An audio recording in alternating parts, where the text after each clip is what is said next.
Hello everyone, कैसे हो आप सब? बढ़िया हो? तो अब स्टार्ट कर देते हैं हम अपनी नेक्स्ट क्लास। नेक्स्ट क्लास कौन सी सर?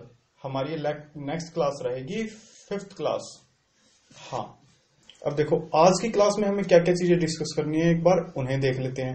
ऐसे 580 देखना है, ऐसे 501, 505, 510, 550, 560 और 570। देखिए इतने हमें स्टैंडर्ड ऑन ऑडिटिंग आज की क्लास में कवर करने हैं।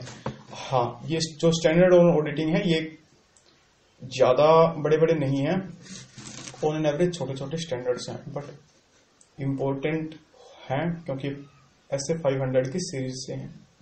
तो चलिए हम स्टार्ट करते हैं अपने फर्स्ट ऐसे से, जिसका नाम है रिटर्न रिप्रेजेंटेशंस। हाँ, रिटर्न रिप्रेजेंटेशन, ये ऐसे 580 है। रिटर्न रिप्रेजेंटेशन क्या होती है सर? देखिए, मैनेजमेंट से ऑडिटर कुछ रिप्रेजेंटेशंस मांगता है कि आप हमें ये कुछ सर्कमस्टांसेस में या कुछ फैक्ट आप हमें कंफर्म करके दो। देखिए, रिटर्न रिप्रेजेंटेशन अपने आप में सफिशिएंट और एप्रोप्रिएट ऑडिट एविडेंस नहीं होते, पर ये सपोर्ट करते हैं अच्छे तरीके से किन्हें? जो मेन ऑडिट एविडेंस होते हैं उन्हें। तो अभी इन्हें देख लेते हैं। रिटर्न रिप्रेजेंटेशन ऐसे 580 deals with the auditor responsibility to obtain return representations from management and where applicable those charged with governance। जहां पे एप्लीकेबल हो वहां पे दो चार्ज विद गवर्नेंस से, और बाकी सभी केसों में मैनेजमेंट से रिटर्न रिप्रेजेंटेशंस मांगने के रिगार्डिंग ऑडिटर को की रिस्पॉन्सिबिलिटी है से हमें बताता है। डेफिनेशन देख लेते हैं रिटर्न रिप्रेजेंटेशन की। Written representation may be defined as written statement by management provided to the auditor to confirm certain matters or to support other audit evidence। कि बाकी ऑडिट एविडेंसों को सपोर्ट करने के लिए या कुछ मैटर्स को कंफर्म करने के लिए रिटर्न रिप्रेजेंटेशन होती है। इसे देख लेते हैं। Written statement by management provided to auditor to confirm certain matters to support other audit evidence. फिर आगे चलते हैं 3.1 written representation as audit evidence. Audit evidence के रिगार्डिंग रिटर्न रिप्रेजेंटेशन देखिए अभी से पढ़ते हैं। Written representations are requested from those responsible for preparation of and presentation of financial statement. जो भी रिस्पॉन्सिबल है फाइनेंशियल स्टेटमेंट के लिए, उन सभी से रिटर्न रिप्रेजेंटेशन हम मांग सकते हैं। Although written representation provided necessary audit evidence, they do not provide sufficient appropriate audit evidence on their own about any of the matter. कि सिर्फ अकेली यानी कि only written representations are not provide sufficient and audit evidence for us। फिर चलते हैं sir. देखिए, written representation क्या कर सकते हैं? कंफर्म कर सकते हैं कुछ फैक्ट्स को या बाकी ऑडिट एविडेंसों को सपोर्ट कर सकती है, पर वो अपने आप में audit evidence sufficient and appropriate नहीं होती। अगर होती तो ऐसा नहीं हो जाता कि सारी की सारी financial statement true and fair हमने बनाई है, आप साइन कर दो। तो इसलिए फिर चलते हैं 8 पॉइंट पे। 8 पॉइंट क्या कहता है? हमें 8 पॉइंट कहता है कि ऑडिटर है PAR एंड कंपनी का, उन्होंने क्या किया? रिक्वेस्ट की है सर मैनेजमेंट से टू प्रोवाइड बैंकर सर्टिफिकेट। क्या बैंकर सर्टिफिकेट हमें प्रोवाइड करवा दो फिक्स्ड डिपॉजिट के रिगार्डिंग। तो मैनेजमेंट ने क्या किया? Where management provides only written representation. तो यहाँ पे मैनेजमेंट ने क्या प्रोवाइड कर दी? ओनली रिटर्न रिप्रेजेंटेशन, कोई सर्टिफिकेट प्रोवाइड नहीं किया। तो इस केस में हम क्या इसे एप्रोप्रिएट सफिशिएंट ऑडिट एविडेंस मान लेंगे? नहीं मानेंगे सर। क्यों नहीं मानेंगे? क्या बैंक सर्टिफिकेट तो हमें प्रोवाइड करवाइए, वो तो करवाना ही होगा। तो यहाँ पे सेम लिख दिया, इस पैराग्राफ में ये लिख दिया कि सफिशिएंट एप्रोप्रिएट अपने आप में नहीं होते रिटर्न रिप्रेजेंटेशन। फिर यहां पे लिख दिया कि आप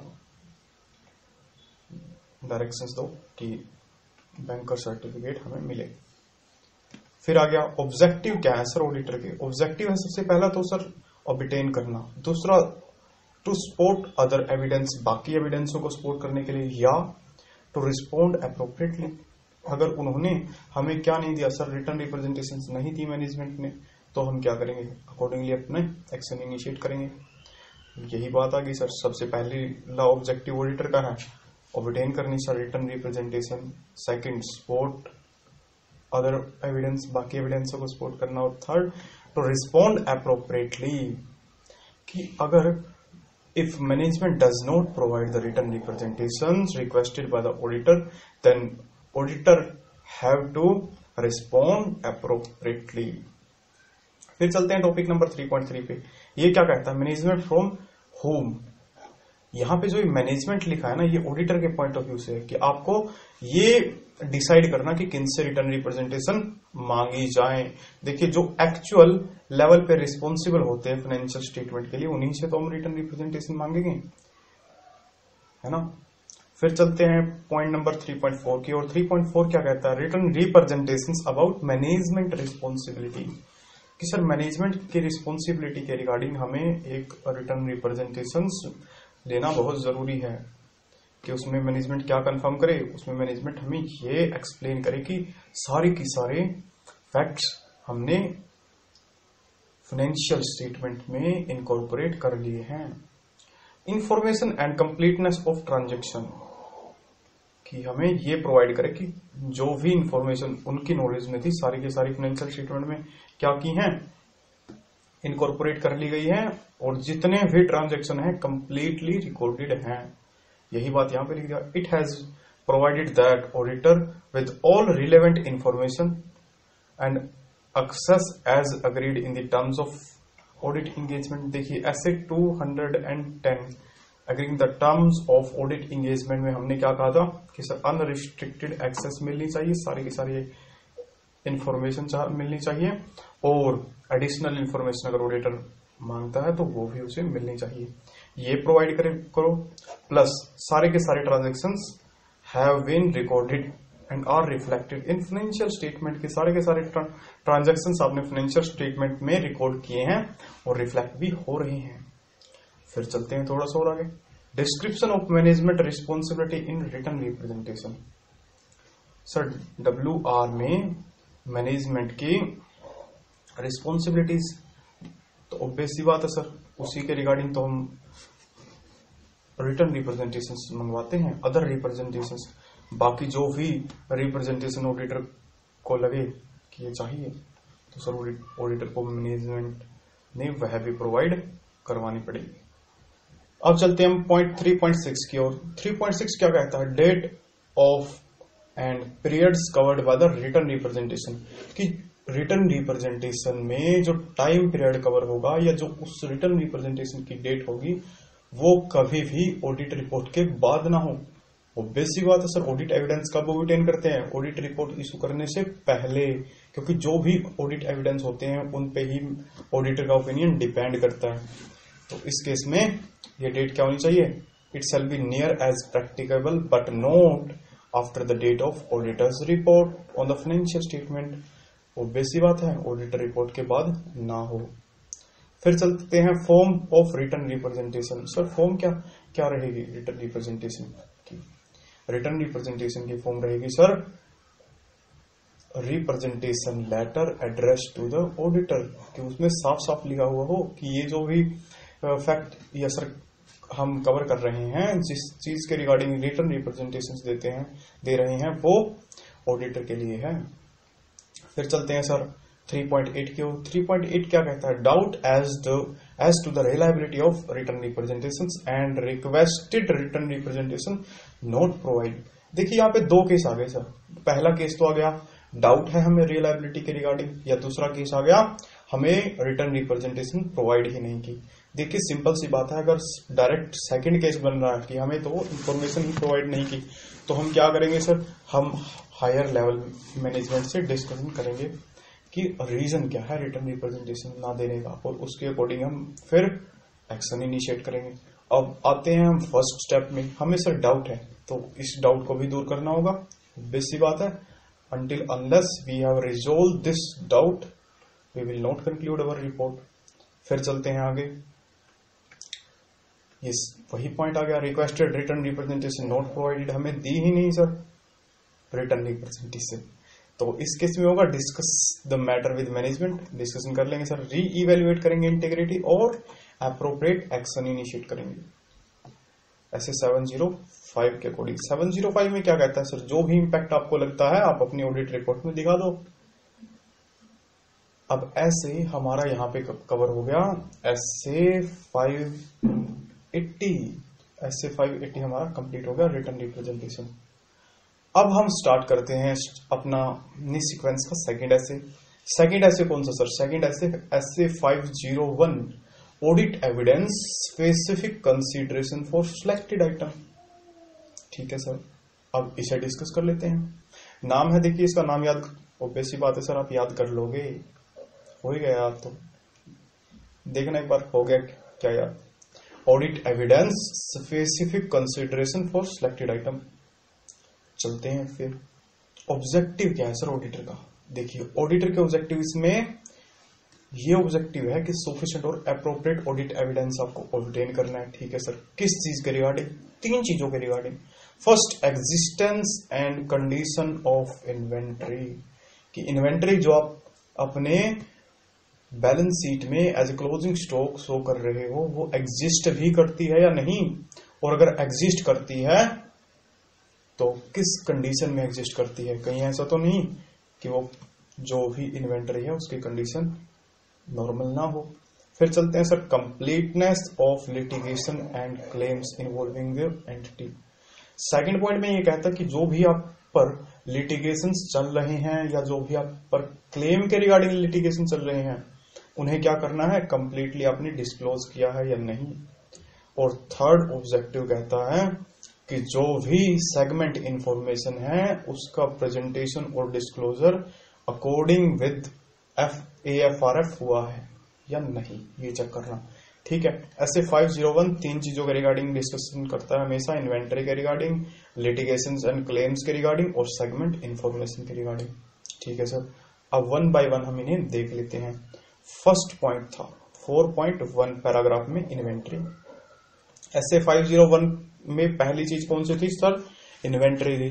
तो इन्वेंट्री को देखते हैं। जो इन्वेंट्री के अंदर क्या करना होता है, सफिशिएंट और ऑडिट एप्रोप्रिएट ऑडिट एविडेंस हमें ऑब्टेन करने सर, एग्जिस्टेंस और कंडीशन से रिलेटेड। तो एग्जिस्टेंस और कंडीशन से रिलेटेड हमें तब sufficient and appropriate audit evidence मिलेंगे जब हमने क्या किया हो सर, फिजिकल इन्वेंट्री काउंट में अटेंडेंस दी हो। बिल्कुल सर, कि जो फिजिकल इन्वेंट्री काउंट हो, तो देखिए एनुअल या क्वार्टरली या मंथली जैसे भी हर एक एंटिटी अपने अकॉर्डिंग क्या करती है, एटलीस्ट एनुअल तो करते हैं सब सभी। एक फिजिकल काउंट होता है, फिजिकल काउंट किस चीज का, उनकी इन्वेंटरीज का। तो उस फिजिकल काउंट में क्या ऑडिटर को क्या करनी होती है सर, ऑडिटर को फिजिकल काउंट अटेंड करना होता है, उसमें देखना होता है कि कौन कैसे कैसे फिजिकल काउंट कर रहे हैं, जो मेथड यूज कर रहे हैं वो एप्रोप्रिएट है या नहीं, हर एक चीज देखनी होती है। ठीक है सर। और सेकेंड पॉइंट है perform audit procedures over the entity's final inventory record to determine whether they accurately reflect actual inventory count result. फिर हमें बाकी ऑडिट प्रोसीजर्स परफॉर्म करने हैं इन्वेंटरीज के रिगार्डिंग। अब चलते हैं, देखो एक केस सर, जब तक इम्प्रैक्टिकल ना बन जाए ना तब तक हमें क्या करना होगा, फिजिकल इन्वेंटरी की काउंटिंग को अटेंड करना होगा। ठीक है सर। और जब हम अटेंड करेंगे फिजिकल काउंट को, हमें चार चीजें देखनी होती हैं। चार चीजें कौन कौन सी देखनी होती है सर, एटलीस्ट चार तो देखनी होती है। सबसे पहला, evaluate management instruction and procedure for recording and controlling the result of entity physical inventory count. कि सर हम जो भी मैनेजमेंट ने इन्वेंटरियों की फिजिकल इन्वेंटरी काउंट के लिए इंस्ट्रक्शंस दे रखी हैं या जो प्रोसीजर्स बना रखा है वो एप्रोप्रिएट है या नहीं। बिल्कुल ठीक है सर। सेकंड नंबर पे हम क्या करेंगे, ऑब्जर्व करेंगे सर, देखेंगे the performance of management count procedure, कि सर कैसे काउंट कर रहे हैं, कैलकुलेटर्स यूज कर रहे हैं, शीट्स बना रहे हैं या वैसे ही। फिर चलते हैं इंस्पेक्ट द इन्वेंटरी, हम साथ के साथ इंस्पेक्ट भी करेंगे सर कि एक्चुअल जितनी इन्वेंटरी कही गई है उतनी है या नहीं, एंड परफॉर्म टेस्ट काउंट। और फिर मैनेजमेंट ने तो काउंटिंग कर दी, उसके बाद हम भी टेस्ट काउंट परफॉर्म जरूर करेंगे। ठीक है सर। फिर चलते हैं टॉपिक नंबर 4.2 की ओर। टॉपिक नंबर 4.2 हमें क्या कहता है वो देख लेते हैं। टॉपिक नंबर 4.2 कहता है attendance at physical inventory count. ठीक है सर, अटेंडेंस हमें फिजिकल इन्वेंटरी काउंट में देनी है। ठीक है sir. Involves inspecting the inventory to ascertain its existence and evaluate its condition. वही जो हमारे दो ऑब्जेक्टिव थे, क्या क्या करना सर, एग्जिस्टेंस देखना और उनकी कंडीशन देखना, दोनों चीजों को हम इंस्पेक्ट करेंगे। फिर sir observing compliance with management instruction की, जो मैनेजमेंट ने इंस्ट्रक्शन दी थी जो इन्वेंटरी काउंट के टाइम पे पर्सोनल्स उस इंस्ट्रक्शन को फॉलो कर रहे हैं या नहीं कर रहे। फिर सर हमें थर्ड चीज नंबर पे है obtain audit evidence as to the reliability of management count procedure. और जो रिजल्ट उस दिन बना है ना सर, वो रिजल्ट की एक कॉपी हम रखेंगे, तभी तो हम उस रिजल्ट से एक्चुअल क्लोजिंग स्टॉक जो फाइनेंशियल स्टेटमेंट के अंदर क्लोजिंग स्टॉक दिख रहा है सर, उसको क्या करेंगे, उसको हम चेक करेंगे, वेरीफाई करेंगे कि कहीं फिजिकल काउंटिंग में कम ज्यादा नहीं है तो नहीं है। फिर चलते हैं matter relevant in planning attendance at physical inventory counting. अब सर कुछ ऐसे मैटर्स होते हैं जो फिजिकल इन्वेंटरी काउंटिंग की अटेंडेंस को इम्पैक्ट डालते हैं। जैसे कि एक तो nature of inventory. Sir inventory की नेचर क्या है, stage of completion of work in progress, the risk of material misstatement related with entries. Fourth आ गया the nature of internal control related to inventory. Internal control कैसे हैं sir, effective हैं या नहीं है। फिर देखना है whether adequate processes are expected to established and proper instruction issued for physical inventory count, कि जो अप्रोप्रिएट प्रोसीजर्स होता है फिजिकल काउंट का वो बनाया है मैनेजमेंट ने या नहीं, और अगर बनाया है तो इंस्ट्रक्शन प्रॉपरली दी है या नहीं। फिर चल गए sir the timing of physical inventory counting. Timing क्या है फिजिकल इन्वेंटरी काउंट की, देखिए ऐसा तो होता नहीं पॉसिबल कि सिर्फ 31 मार्च को ही इन्वेंटरी काउंट हो, वो उससे ऑब्वियस सी बात है सर, पहले या बाद में होता है। फिर कुछ एडजस्टमेंट्स करनी होती हैं, उन एडजस्टमेंट्स को करने के बाद 31 मार्च की इन्वेंटरी हम कैलकुलेट कर लेते हैं। Whether the entity maintain A perpetual inventory system, कि एंटिटी ने एक कोई भी ऐसा सिस्टम मेंटेन किया हुआ है या नहीं। फिर चलते हैं sir the location eight which inventory is held. ये बहुत इंपॉर्टेंट है। अगर हमारा लोकेशन, ऑब्वियस सी बात है सर, लोकेशन का तो हमें पता ही होना चाहिए कि कितनी लोकेशनों पे हम इन्वेंटरी को क्या करते हैं, मेंटेन करते हैं, रखते हैं सर, स्टोर करते हैं। Where the assistant of audit expert is needed, कि कहीं पे ऐसी सिचुएशन है क्या जहां पे ऑडिटर एक्सपर्ट की जरूरत पड़ रही है ऐसे 620 के बॉडी, अगर है तो सर हमें उसे भी कंसीडर करना होगा। वही हमने पहले भी डिस्कस किया था, इनकेस केमिकल की वेरिफिकेशन करनी है सर, फिजिकल काउंट है तो फिर उस केस में तो हमें केमिकल एक्सपर्ट ही लेके जाने पड़ेंगे ना। 4.4 की ओर देखते हैं physical inventory counting conduct other than at the date of financial statement. ये आ गई वही बात सर कि अगर other than date of financial statement, it means कि नॉर्मल केसेस में 31 मार्च के अलावा पहले या बाद में अगर फिजिकल काउंट हुआ है तो ऐसे केस में सर क्या करना होता है, हमें कुछ एडिशनल प्रोसीजर्स परफॉर्म करने होते हैं। वो एडिशनल प्रोसीजर्स क्या होते हैं, वो ये होते हैं कि जो भी एडिशन हुआ है या सब्सट्रैक्शन हुआ है उसे प्रॉपर तरीके से रिकॉग्नाइज किया जाए और एडजस्टमेंट भी प्रॉपर हुई हो। फिर चलते हैं sir if the auditor is unable to, फिर चलते हैं if auditor is unable to attend physical inventory counting due to unforeseen circumstances. कुछ ऐसी सर्कमस्टांसेस हुई कि फिजिकल काउंट को ऑडिटर अटेंड नहीं कर पाया, तो क्या करेंगे सर, ऑडिटर ऑब्जर्व करेगा और कुछ फिजिकल काउंट करेंगे, अल्टरनेट डे पे हम फिजिकल काउंटिंग हम करेंगे। फिर चलते हैं 4.6 की ओर। Attendance at physical count is impracticable. Sir ये प्रैक्टिकल ही नहीं है, तो हम फिर क्या करेंगे sir, alternate audit procedures perform करेंगे। और अगर हम अल्टरनेट ऑडिट प्रोसीजर परफॉर्म नहीं कर पाए तो इस चीज का इंपैक्ट हम कहां पे दिखाएंगे, अपने ओपिनियन पे, और वो कहां दिखेगा, SA705 में।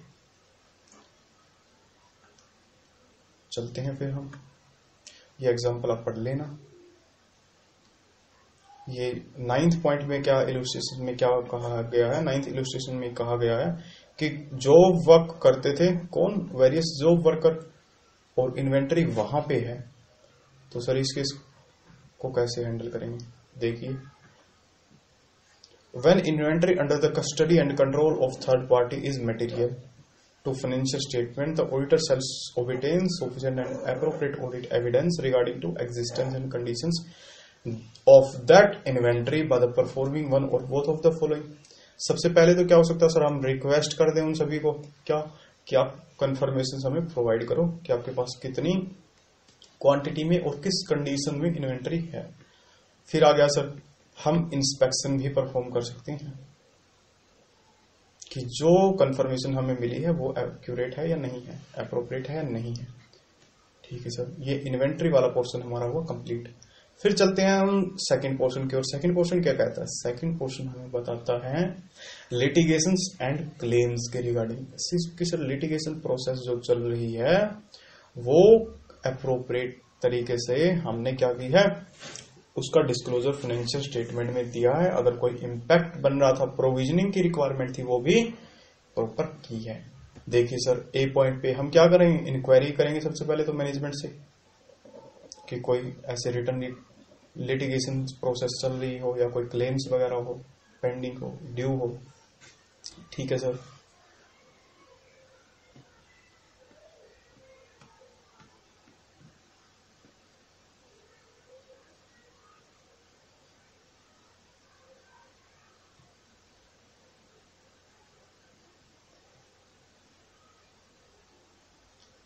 इसके बाद सेकंड पार्ट में हम रिव्यू करेंगे मिनट्स को, जो भी मिनट्स थी उन्हें रिव्यू करेंगे कि उनमें तो कोई ऐसा डिस्कशन नहीं हुआ है जो किसी लिटिगेशन या क्लेम के रिगार्डिंग हो।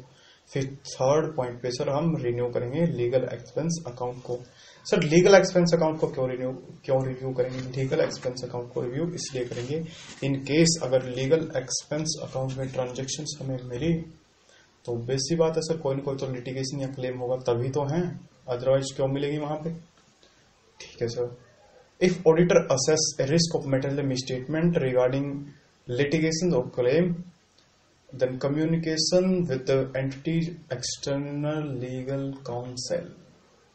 सर इसका क्या मतलब है, देखिए अगर ऑडिटर को कहीं ऐसा लगता है कि जो भी लिटिगेशन एंड क्लेम है उनसे कोई ऐसा मटेरियल इंपैक्ट पड़ रहा है फाइनेंशियल स्टेटमेंट पे, तो ऑडिटर डिस्कशन कर सकता है जो भी एंटिटी का एक्सटर्नल लीगल काउंसिल है उससे। ठीक है सर, डायरेक्टली डिस्कशन कर सकते हैं। पर इन केस अगर एंटिटी क्या करती है सर, प्रोहिबिट कर देती है इस बात को, ऑडिटर को मना कर देती है कि आप नहीं डिस्कशन कर सकते, तो उस केस में क्या होगा, उस केस में ऑडिटर सिग्निफिकेंट रिस्क को आइडेंटिफाई करेगा। सर पॉसिबल इंपैक्ट क्या हो सकता है, क्या पोटेंशियल इंपैक्ट हो सकता है इस चीज का। और फिर अगर मैटर कॉम्प्लेक्स है, कोई और अल्टरनेट ऑडिट प्रोसीजर परफॉर्म नहीं हो रहा, तो बेसिक बात है सर उसका जो भी इंपैक्ट होगा वो ऑडिटर रिपोर्ट में जरूर दिखेगा। यहां पे देखिए इलस्ट्रेशन नंबर 10 पे आ जाइए। Pride India limited is a manufacturer of various FMG fast moving consumable goods के मैन्युफैक्चरर है प्राइड इंडिया लिमिटेड। ठीक है सर, वो क्या करते हैं सर, बहुत सारे रेंज ऑफ प्रोडक्ट बनाते हैं। The company is having several cases, company पे कई सारे केसेस हैं of litigation pending in courts, courts में भी लिटिगेशन चल रही है सर। फिर क्या हुआ, the auditor want to identify litigation and claim resulting to the risk of material misstatement. अगर बहुत सारे केस हैं तो ये मेटेरियल मिसस्टेटमेंट ऑब्वियसली हो भी सकती हैं सर। तो इस केस में क्या करना होगा ऑडिटर को, वही 3 काम। सबसे पहले इंक्वायरी करेंगे सर, सेकंड नंबर पे रिव्यू करेंगे मिनट्स को, और थर्ड नंबर पे क्या करेंगे, लीगल एक्सपेंस अकाउंट को रिव्यू करेंगे। ठीक है सर, चलते हैं आगे। फिर क्या हुआ, फर्दर हम क्या कर सकते हैं, जो मैनेजमेंट के एक्सटर्नल लीगल काउंसलर्स हैं उनसे हम क्या कर सकते हैं, डिस्कशन कर सकते हैं सर इस चीज के रिगार्डिंग, इसके इम्पैक्ट के रिगार्डिंग। और इस केस में अगर मैनेजमेंट रिफ्यूज कर देती है, ठीक है सर, मैनेजमेंट ने क्या कर दिया, मैनेजमेंट ने रिफ्यूज कर दिया हमें, एक सेकेंड, अगर मैनेजमेंट ने कर दिया रिफ्यूज, मैनेजमेंट ने रिफ्यूज कर दिया सर, ऑडिटर को परमिशन नहीं दी कि आप क्या करो, एंटिटी के एक्सटर्नल लीगल काउंसिल से बात करो, ठीक है सर, तो फिर क्या करना है, ऑडिटर को एप्रोप्रिएट तरीके से रिस्पॉन्ड करना है। और अगर अल्टरनेटिव ऑडिट प्रोसीजर परफॉर्म करने हैं और अगर सफिशिएंट और एप्रोप्रिएट ऑडिट एविडेंस ऑडिटिंग नहीं हुई तो ऐसे 705 के अकॉर्डिंग क्या कर देना है, ऑडिट रिपोर्ट को मॉडिफाई कर देना है। इसका इंपैक्ट ऑडिट रिपोर्ट पे दिखेगा ऐसे 705 में। फिर चलते हैं, हमारा थर्ड पॉइंट आ गया सर किसका, SA 501 में थर्ड पॉइंट था हमारा सेगमेंट इंफॉर्मेशन। सेगमेंट इंफॉर्मेशन, चलो सर सेगमेंट इंफॉर्मेशन को डिस्कशन कर लेते हैं।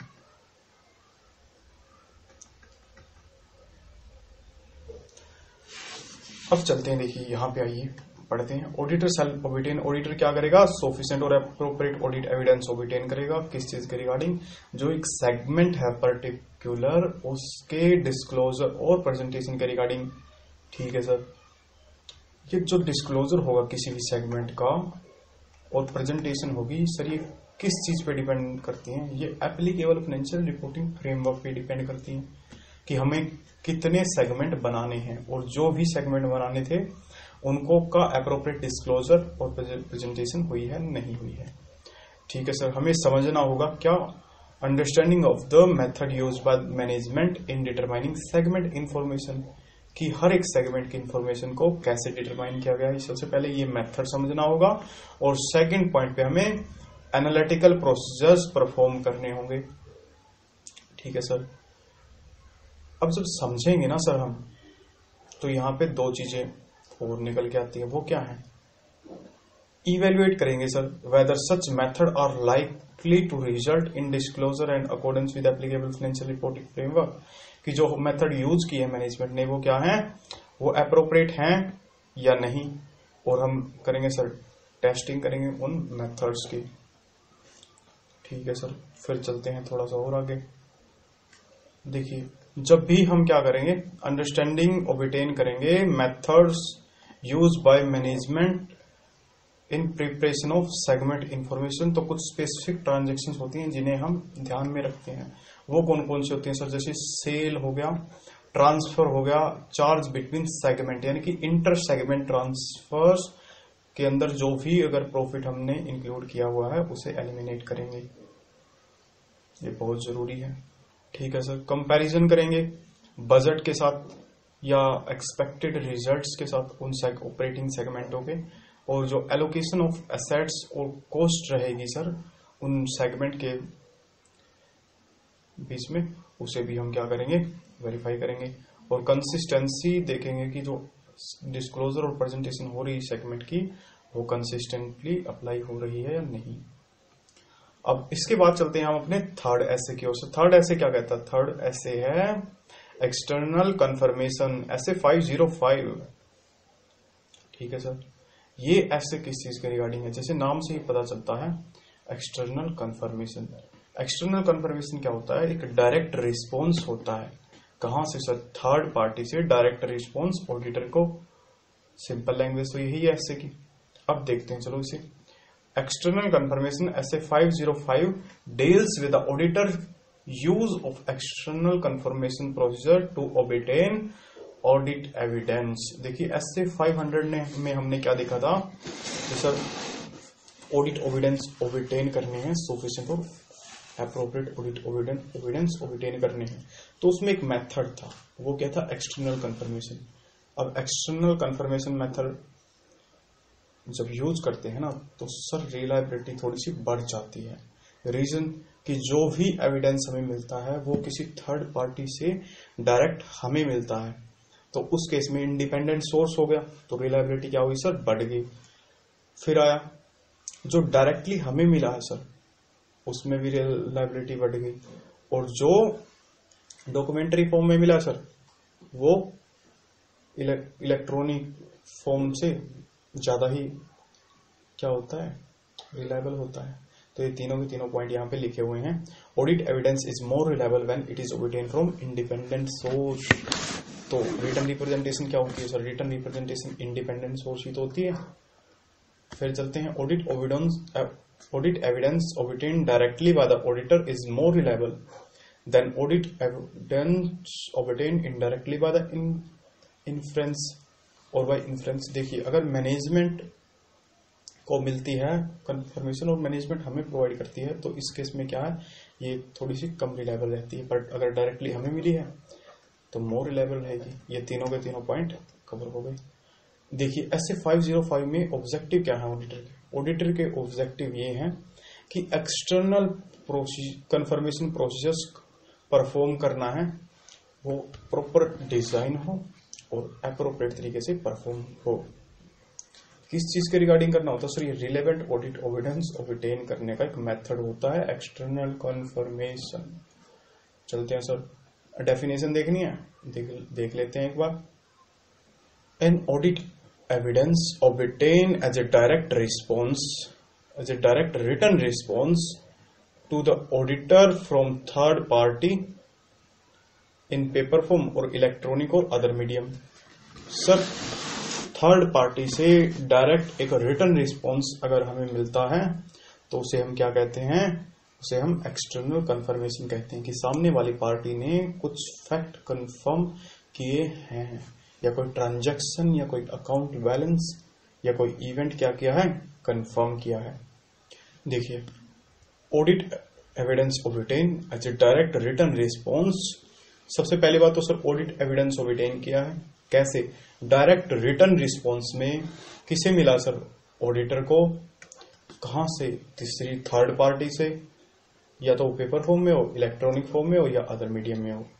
ये चीजें हैं ऐसे 505 में। ठीक है सर। देखिए, अब कुछ और इंपॉर्टेंट डेफिनेशंस हम देख लेते हैं।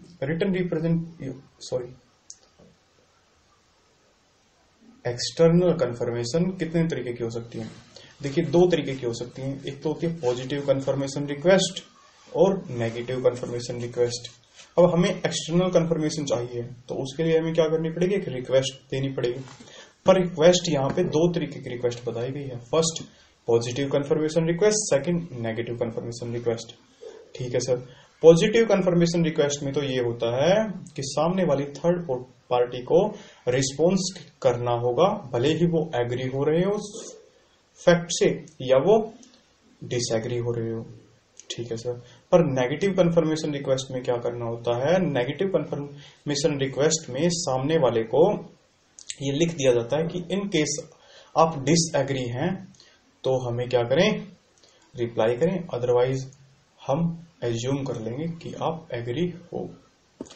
फिर चलते हैं नॉन रिस्पॉन्स। देखिए, नॉन रिस्पॉन्स का मतलब क्या होता है सर? नॉन रिस्पॉन्स का मतलब होता है कि सामने वाली पार्टी ने रिस्पॉन्स ही नहीं किया बस, या वो डिलीवर ही नहीं हुई, अनडिलीवर्ड हमें वापस मिल गई, यानी कि जो एड्रेस दिया था वो एड्रेस मैच नहीं कर रहा था। फिर चलते हैं, यहां पे एक एक्सेप्शन वर्ड और आपको दिखाई देगा। एक्सेप्शन का मतलब क्या होता है सर? देखिए, एक्सेप्शन का मतलब ये होता है कि there is a difference between information requested to be confirmed और contained in the entity's record. यानी कि हमने क्या किया सर?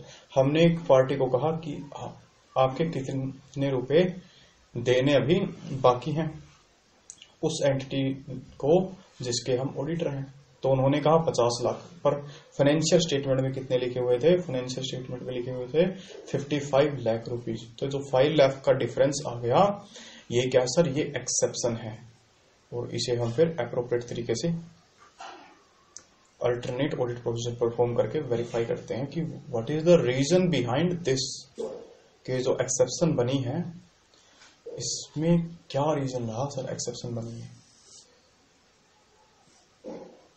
ड्यूरिंग द फाइनेंशियल, तो चलते हैं इलस्ट्रेशन नंबर 11 की तरफ। इलस्ट्रेशन नंबर 11 क्या कहता है हमें? इलस्ट्रेशन नंबर 11 कहता है, the financial year 2021 the auditor of delicious and healthy limited asked a trade receivable to respond directly to the auditor whether or not the amount they were required to pay to Delicious and Healthy Limited was ₹79,000।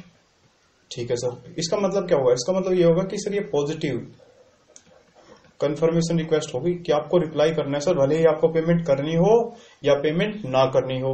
ठीक है sir, फिर चलते हैं the trade receivable confirmed to the auditor of Delicious and Healthy Limited that they were required to pay an amount of 79,000। फिर क्या क्या confirm कर दिया सर ट्रेड रिसीवेबल ने। इसका मतलब क्या है? 79,000 फाइनेंशियल स्टेटमेंट थे, 79,000 उन्होंने सामने से कंफर्म किए हैं। इसका मतलब there is no exception at all, यानी कि सर अप्रोप्रिएट डिस्क्लोजर है और ये सफिशिएंट अप्रोप्रिएट ऑडिट एविडेंस बन गया।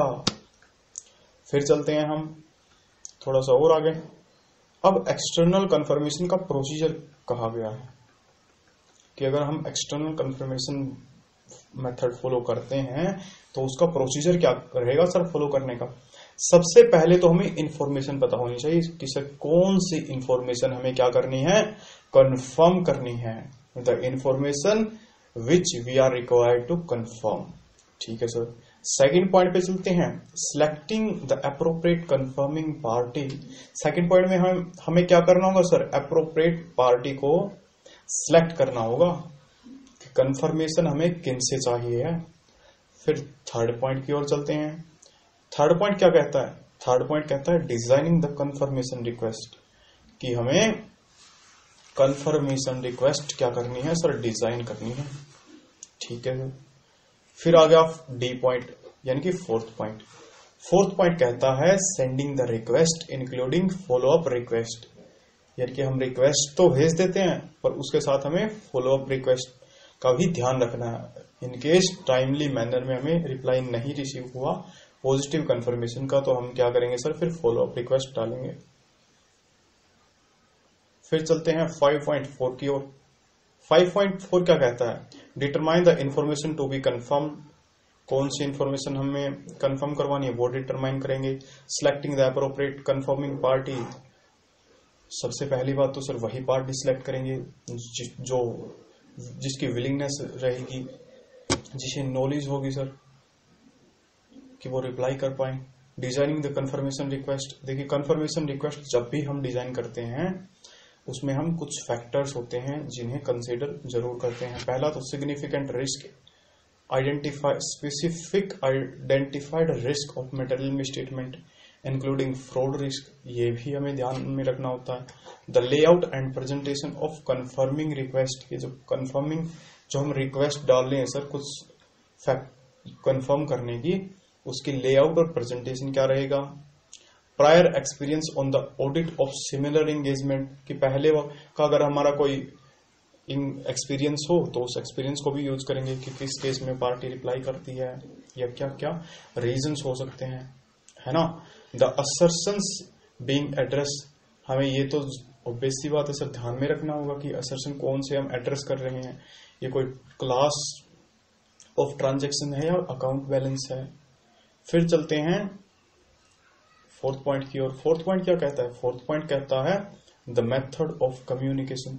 सर हम उनसे जो कंफर्मिंग रिक्वेस्ट है वो किस मेथड से हम भेज रहे हैं, इलेक्ट्रॉनिक मेथड से भेज रहे हैं या किसी रजिस्टर्ड पोर्ट से भेज रहे हैं।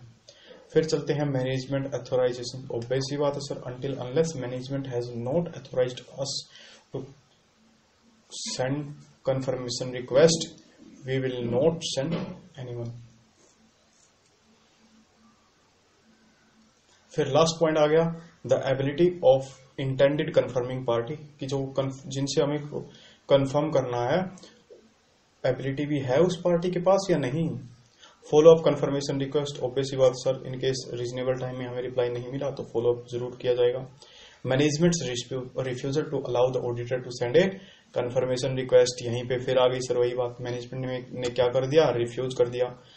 क्यों रिफ्यूज करेगी मैनेजमेंट? सबसे पहले तो हम करेंगे इंक्वायरी कि सर आप रिफ्यूज किस बेसिस पे कर रहे हो। उसके बाद हम देखेंगे evaluate the implication of management refusal, management के मना करने के बाद जो भी इम्प्लीकेशंस होगी उनको इवेल्युएट करेंगे सर, ठीक है, और अल्टरनेट ऑडिट प्रोसीजर परफॉर्म करेंगे।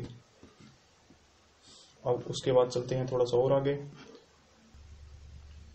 देखिए अब चलते हैं हम इलस्ट्रेशन नंबर 12 की ओर। इलस्ट्रेशन नंबर 12 क्या कहता है हमें, ये इसके अंदर साफ साफ कहा गया है कि हम ऑडिटर ने ऑब्जर्व किया large number of trade payables थे। ऑडिटर ने कहा कि कुछ ट्रेड पेबल्स की हमें external confirmation request procedure perform करना है कुछ ट्रेड पेबल्स के लिए, तो हमें कंफर्मेशन चाहिए।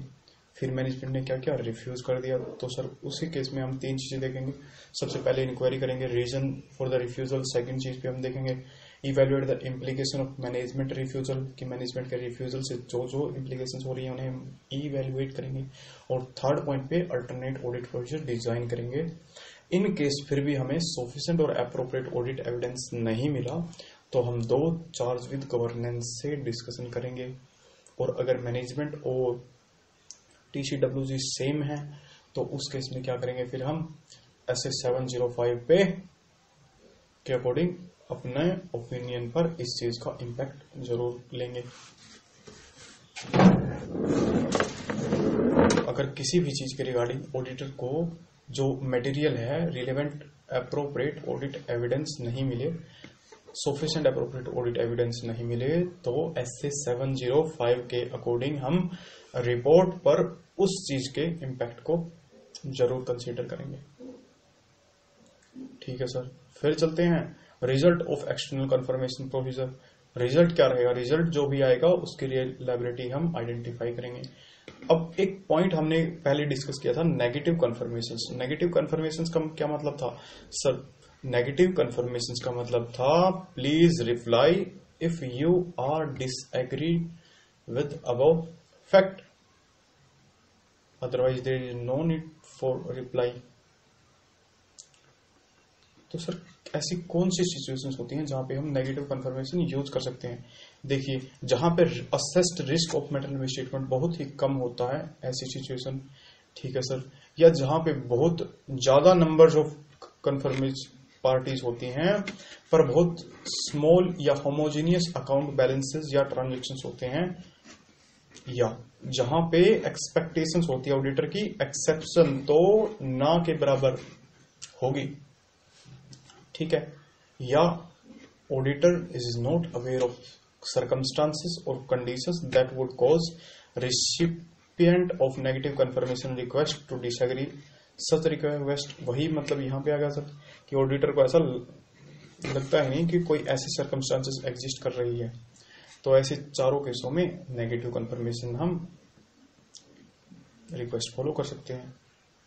फिर क्या करना sir, evaluate the audit evidence auditing. जो भी हमने कंफर्मेशंस का की रिक्वेस्ट डाली थी, सामने से कंफर्मेशंस का रिप्लाई आया, फिर उसे हम क्या करेंगे, इवेल्युएट करेंगे सर कि whether there is any exception exist और नॉट, उनकी रिलायबिलिटी भी चेक करेंगे। ठीक है सर। तो ऐसे करके हमने कवर कर लिया सर कौन कौन से ऐसे 580 कवर किया, 501 कवर किया और फिर 505, 3 ऐसे हमने कवर कर लिए। अब चलते हैं हमारे फोर्थ ऐसे की तरफ। फोर्थ ऐसे क्या कहता है, फोर्थ ऐसे है sir initial audit engagement opening balances. Initial audit engagement opening balances, इसका मतलब क्या सर, इसका मतलब ये है हमने किसी एंटिटी के ऑडिट इंगेजमेंट की है सर, हमने किसी एंटिटी की ऑडिट एक्सेप्ट की है। ठीक है सर। हम अपॉइंट हुए हैं अब की बार। तो लास्ट टाइम देखो क्या चीज, 2 सिचुएशन हो सकती हैं। फर्स्ट सिचुएशन तो ये कि सर कोई प्रीडिसेसर ऑडिटर था, प्रीडिसेसर ऑडिटर मींस कि सर कोई और ऑडिटर था।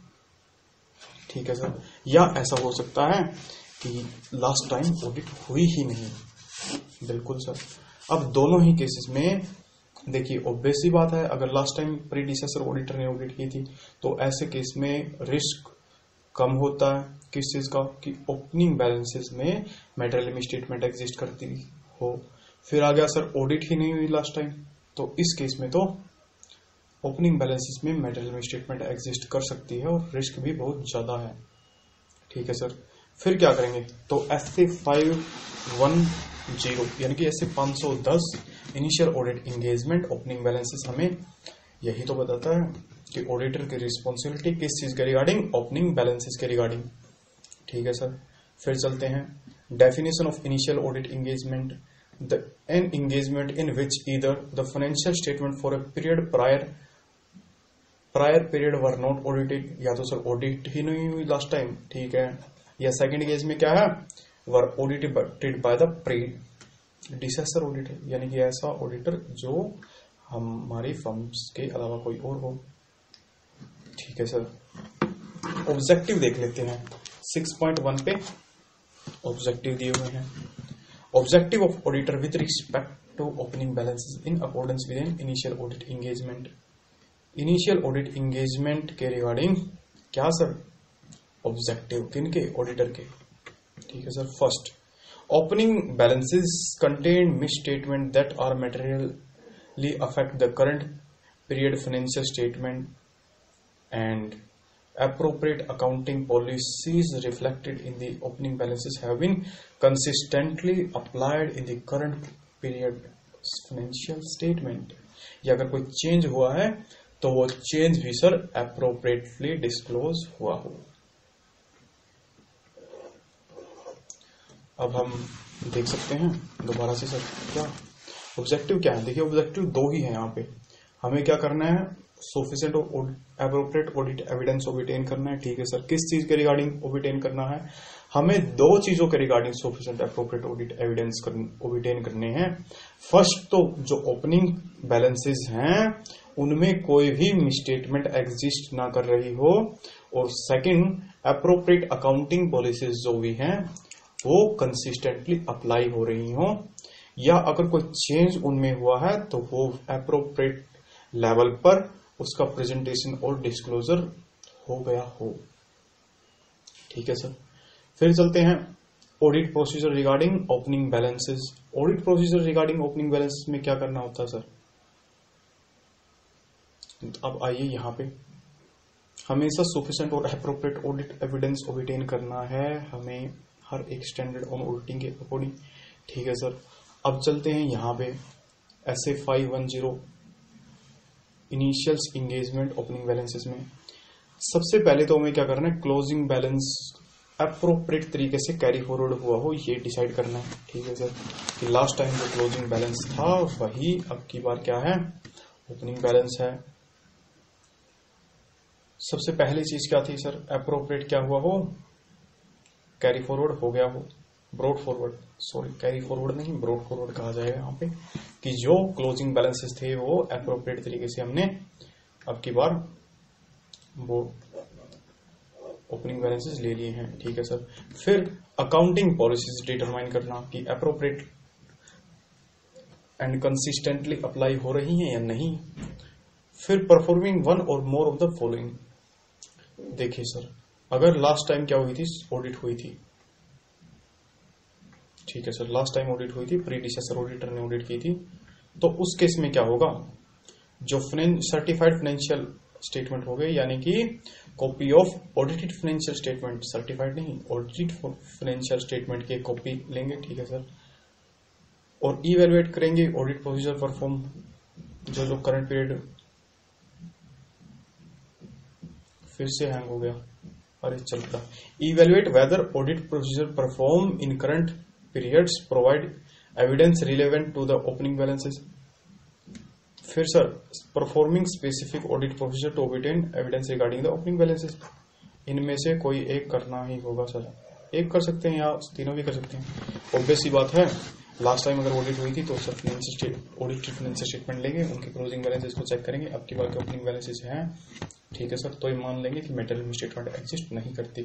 इन केस अगर हमने करंट ईयर में कोई ऐसे ऑडिट प्रोसीजर परफॉर्म किए थे, उनसे ये पता चला कि ओपनिंग बैलेंसेस में मेटेरियल मिसस्टेटमेंट है, तो उस केस में हम उस मिसस्टेटमेंट को आइडेंटिफाई करने के लिए ऑडिट प्रोसीजर्स एक्सटेंड कर देंगे, ठीक है सर। फिर आगे चलते हैं हम,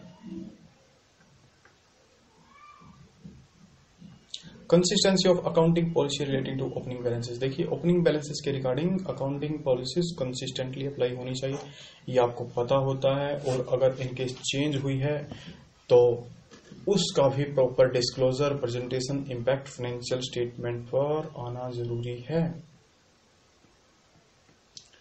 फिर चलते हैं टॉपिक नंबर 6.4 की तरफ। 6.4 क्या कहता है? Information to the predecessor auditor, कि सर हम इन्फॉर्म करेंगे प्रीडिसेसर ऑडिटर को कि अब रिस्पेक्टिव एंटिटी के ऑडिटर हम अपॉइंट होने जा रहे हैं। ये एथिकल रिक्वायरमेंट्स होती हैं सर, जो प्रोफेशनल एथिक्स के अकॉर्डिंग हमें फुलफिल करनी होती है। फिर आ गया sir audit conclusion and reporting in relation to opening balances. फिर ऑडिट कंक्लूजन्स और रिपोर्टिंग होगी इन केस अगर हमें पता चला सर क्या कि ओपनिंग बैलेंसेस अप्रोप्रिएट हैं, यानी कि उनके regarding sufficient and appropriate audit evidence हैं, तो ठीक है सर। अदरवाइज अगर नहीं सफिशिएंट और अप्रोप्रिएट ऑडिट एविडेंस मिले तो ऐसे 705 के अकॉर्डिंग हम क्या करेंगे, अपने ओपिनियन को क्वालिफाइड या डिस्क्लेमर ऑफ ओपिनियन दे देंगे। अब चलते हैं 6.6 टॉपिक नंबर की तरफ। ये क्या कहता है? Consistency of accounting policies. ठीक है sir, consistency of accounting policy, इसका क्या मतलब होता है? If auditor conclude that the current period's accounting policy are not consistently applied, कि करंट ईयर्स में अकाउंटिंग पॉलिसीज क्या नहीं हुई है, कंसिस्टेंट बेसिस पर अप्लाई नहीं हुई है। ठीक है सर, या कोई चेंज हुआ है, चेंज होना देखिए गलत बात नहीं है, चेंज हुआ है और आपने उस चेंज को प्रॉपरली अकाउंटेड नहीं किया है, तो सर ऐसे केस में ऑडिटर इनिशिएट कर देगा। क्या इनिशिएट करेगा सर? कुछ ऐसे एक्शंस जो ऐसे 705 में दिए गए हैं। सर बता ही दो ऐसे 705 में क्या दिए गए हैं। ऐसे 705 में हम क्या कर देते हैं, क्वालिफाइड ओपिनियन एक्सप्रेस कर देते हैं, डिस्क्लोजर ऑफ ओपिनियन एक्सप्रेस कर देते हैं, या एडवर्स ओपिनियन भी एक्सप्रेस कर सकते हैं उनकी कंडीशंस के अकॉर्डिंग। फिर चलते हैं modification to the opinion in the predecessor auditor report. हाँ, कुछ ऐसा मिल गया सर हमें इस साल ऑडिट के टाइम पे, जिससे पता चला कि ओपनिंग बैलेंसेस मैटेरियल मिसस्टेटेड है। फिर हमने ये इन्फॉर्म किया मैनेजमेंट को, तो उसके बाद क्या हुआ, लास्ट टाइम की ऑडिट रिपोर्ट मॉडिफाई हो गई, जो ओपिनियन पहले दिया था वो मॉडिफाई हो गया। तो इस चीज का भी हमें ध्यान रखना होता है। ठीक है सर, तो ऐसे करने के बाद देखिए आज के लेक्चर में हमने कौन कौन से ऐसे कवर कर लिए हैं। देखिए सिस्टम तो हैंग हो चुका है, तब तक हम यही डिस्कस कर लेते हैं कि आज की क्लास में हमने कौन कौन से स्टैंडर्ड ऑडिटिंग डिस्कस किए हैं। सबसे पहले स्टार्टिंग की थी सर ऐसे 580 से। 580 था रिटर्न रिप्रेजेंटेशन। फिर सर सेकंड ऐसे था हमारा आज का, वो कौन सा था, ऐसे 501 audit evidence for selected items. फिर आ गया स्पेसिफिक आइटम्स। फिर आ गया सर थर्ड ऐसे आज की क्लास का, वो था ऐसे 505 एक्सटर्नल कंफर्मेशन। ठीक है सर। फिर उसके बाद हमारे पास आया था ऐसे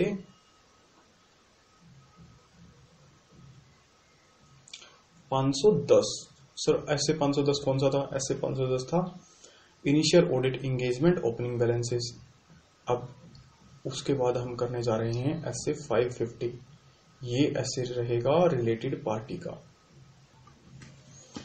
देखिए ऐसे 550 पे आप पहुंच गए हम। 550 क्या है? Related party. रिलेटेड पार्टी का मतलब क्या होता है सर? रिलेटेड पार्टी ऑब्वियस सी बात है सर, वो पार्टी जो सिग्निफिकेंट लेवल पर इन्फ्लुएंस कर सकती हैं हमारे डिसीजंस को, हमारे मीन्स उस एंटिटी के डिसीजंस को जिसके हम ऑडिटर हैं। तो जो ऐसी पार्टीज हैं वो सारी की सारी क्या हो गई, रिलेटेड पार्टी हो गई। ठीक है सर। इस केस में क्या करते हैं, देखिए कुछ ऑब्वियस सा रीजन होता है सर कि रिलेटेड पार्टी के साथ जो भी ट्रांजैक्शन हुए हैं उन ट्रांजैक्शंस वो आर्म लेंथ प्राइस पे ना हो, ऐसा रिस्क ऑब्वियस लेवल पे मिलता है कि जो भी ट्रांजैक्शन हुई है रिलेटेड पार्टी के साथ वो may be arm length price पे ना हो, क्योंकि इन्फ्लुएंस करती है सर, वो मे बी प्राइस इन्फ्लुएंस हुआ हो। तो यहां पर ऑडिटर की रिस्पॉन्सिबिलिटी आ जाती है सर, इन ट्रांजैक्शन के रिगार्डिंग स्पेसिफिक रिस्पॉन्सिबिलिटी आ जाती है जो कि इस स्टैंडर्ड ऑडिटिंग में दी गई है ऐसे 550 रिलेटेड पार्टीज। ठीक है सर। डेफिनेशन देख लेते हैं रिलेटेड पार्टी का। Is either a related party as defined in the applicable financial reporting framework.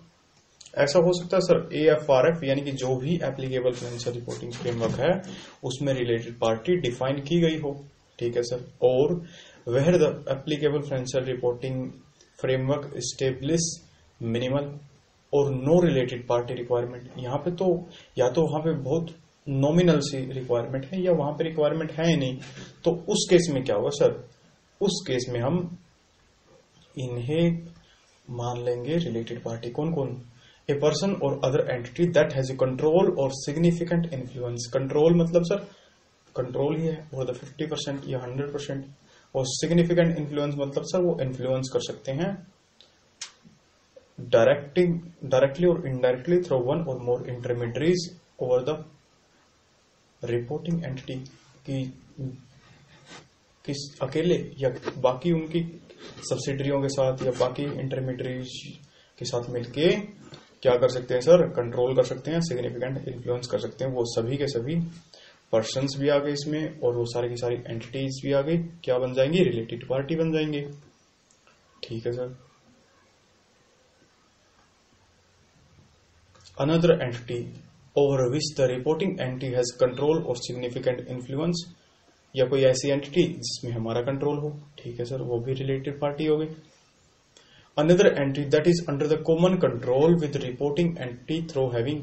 देखिए सर, अगर कोई और एंटिटी हो जो कि कॉमन कंट्रोल में हो, किस तरीके से सर, या तो ओनरशिप के रिगार्डिंग या क्लोज फैमिली मेंबर्स के रिगार्डिंग या की मैनेजमेंट के रिगार्डिंग की, सेम डायरेक्टर हमारी कंपनी में, सेम डायरेक्टर किसी और कंपनी में, तो दोनों कंपनियां एक दूसरे की रिलेटेड कंपनी मान ली जाएगी, ठीक है सर। अब क्या देखना है, nature of related party relationship and transaction. दो चीजें देखनी होगी ऑडिटर को, क्या क्या सर, नेचर देखना होगा एक तो क्या है, और सेकंड ट्रांजेक्शन कौन कौन सी हुई हैं। देखिए यहाँ पे many related party transactions are on normal course of business. हाँ ऐसा हो सकता है सर, बहुत सारी ट्रांजेक्शन क्या हो, नॉर्मल कोर्स ऑफ बिजनेस में हुई हो, आर्म लेंथ प्राइस पे हुई हो, देयर में भी no high risk of material misstatement. पर ऐसा भी नहीं कि सर सारे की सारी ट्रांजेक्शन सही हो, तो यहां पे सस्पेक्टेबिलिटी क्रिएट हो जाती है रिलेटेड पार्टी के केस में। However, the nature of related party relationship and transactions in some circumstances give rise to the higher risk of material misstatement of the financial statement than transaction with unrelated party। कुछ circumstances ऐसी होती हैं जहां पे क्या होता है sir, higher risk of material misstatement होने का खतरा होता है, तो वहां पे क्या करना होता है सर, हमें देखेंगे। फिर चलते हैं एग्जाम्पल के लिए, extensive and complex range of relationship and structure, कि सर रिलेशनशिप ही इतना कॉम्प्लेक्स है। फिर आ गया ineffective at identifying and summarising transaction, कि किसी एक रिलेटेड पार्टी के सारे ट्रांजेक्शन ही नहीं समराइज कर पाए, यहाँ पे प्रॉब्लम हो सकती है। या related party transaction may not be conducted under the normal market terms and conditions, या कुछ ऐसा हुआ हो कि रिलेटेड पार्टी के साथ नो एक्सचेंज ऑफ कंसिडरेशन हो। हाँ मे बी। चलते हैं अब रिस्पॉन्सिबिलिटी ऑफ ऑडिटर, क्या ये छूट गया, थर्ड पॉइंट दोबारा करवा देते हैं। Related party transaction may not be conducted under normal market term and condition, यानी कि आर्म लेंथ प्राइस पर ये ट्रांजेक्शन ना हुई हो, तो बेसिक बात है सर, ऐसा हो सकता है। रिस्पॉन्सिबिलिटी ऑफ ऑडिटर, देखिए यहाँ पे ऑडिटर की रिस्पॉन्सिबिलिटी क्या आती है सर, हम कैसे आइडेंटिफाई करेंगे सर कौन रिलेटेड पार्टी कौन रिलेटेड पार्टी नहीं है।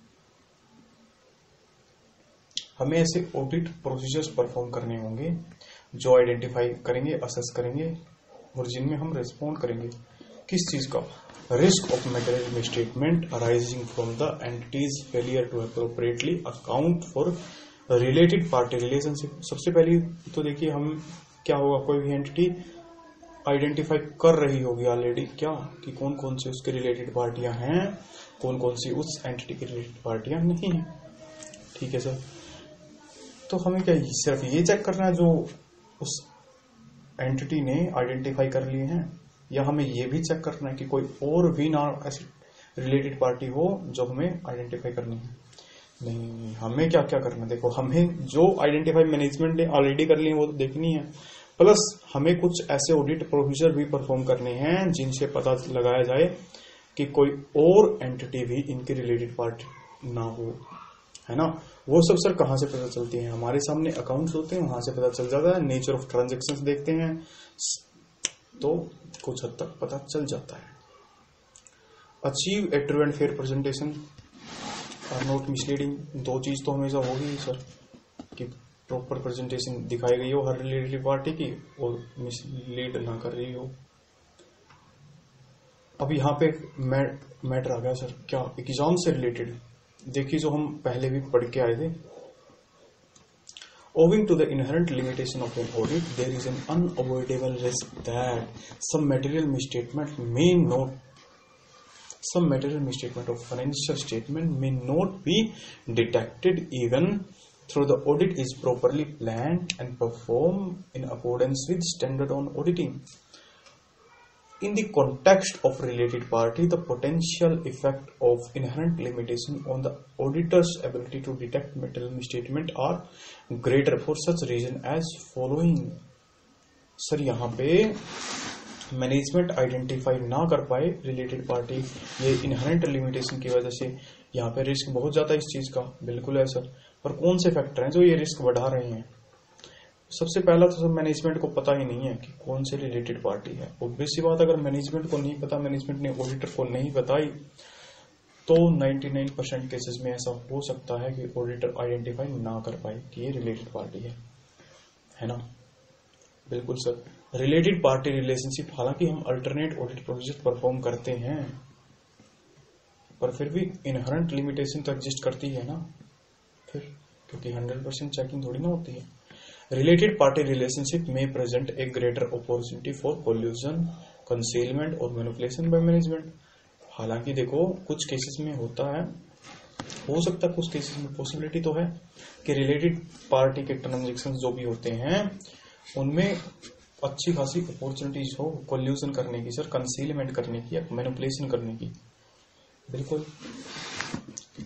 फिर चलते हैं the entity of its identity of entities related parties.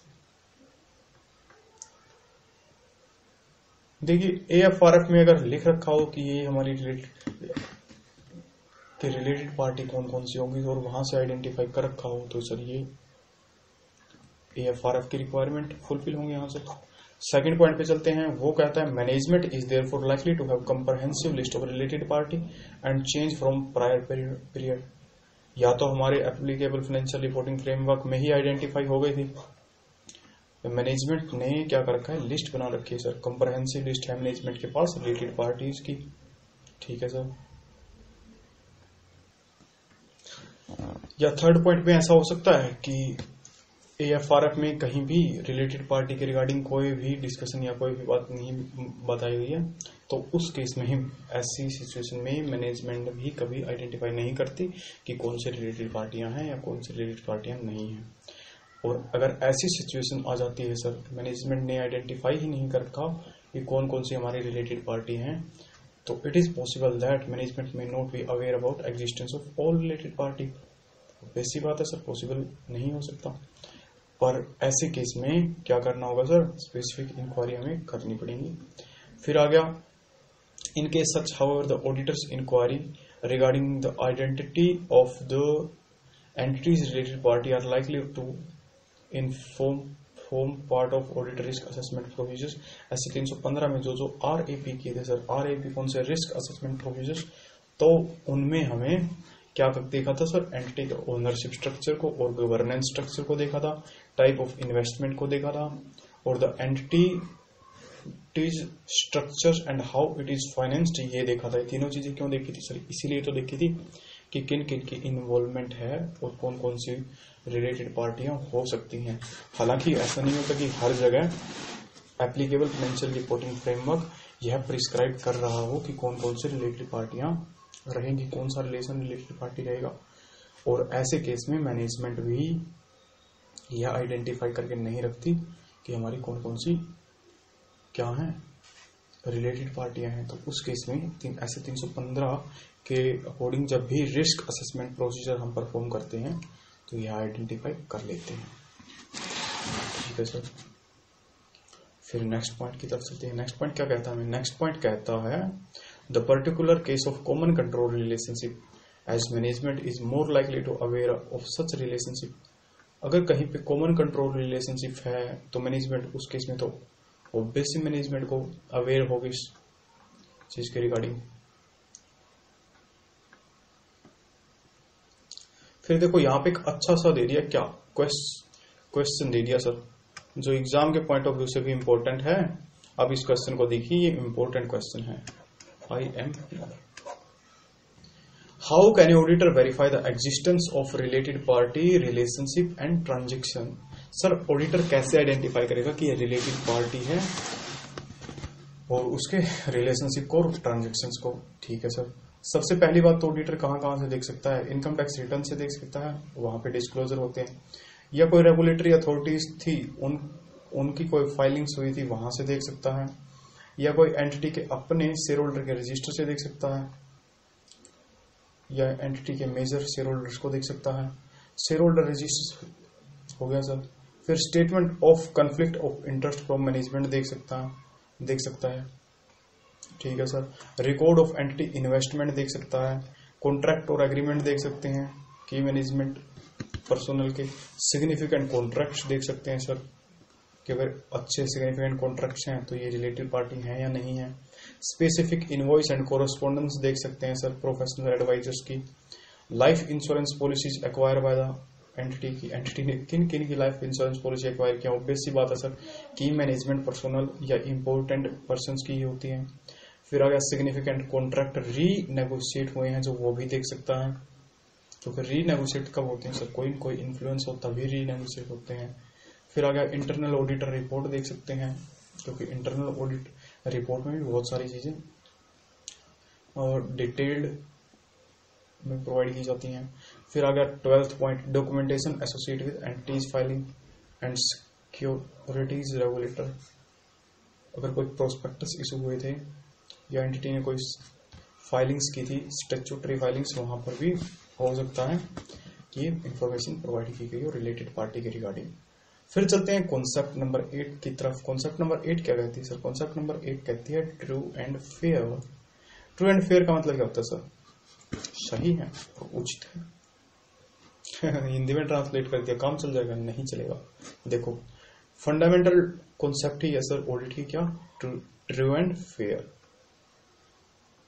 ऐसे 700 बताता है ट्रू एंड फेयर का मतलब क्या होता है सर। फॉर एस 700 किस चीज के रिगार्डिंग है? एस 700 है forming in opinion and reporting on financial statement की। सर आपका क्या करते हो? ऑडिटर ओपिनियन ही तो ऑडिटर एक कोई भी auditor sufficient appropriate audit evidence obtain करता है और फिर उसके कंक्लूजन के बिहाफ पे एक ओपिनियन करता है फॉर्म, है ना सर, और उस ओपिनियन को उसकी रिपोर्टिंग करता है फाइनेंशियल स्टेटमेंट की। ठीक है सर। तो ये सारी चीजें बताई कि एस 700 में। तो अब पढ़ लेते हैं इसे।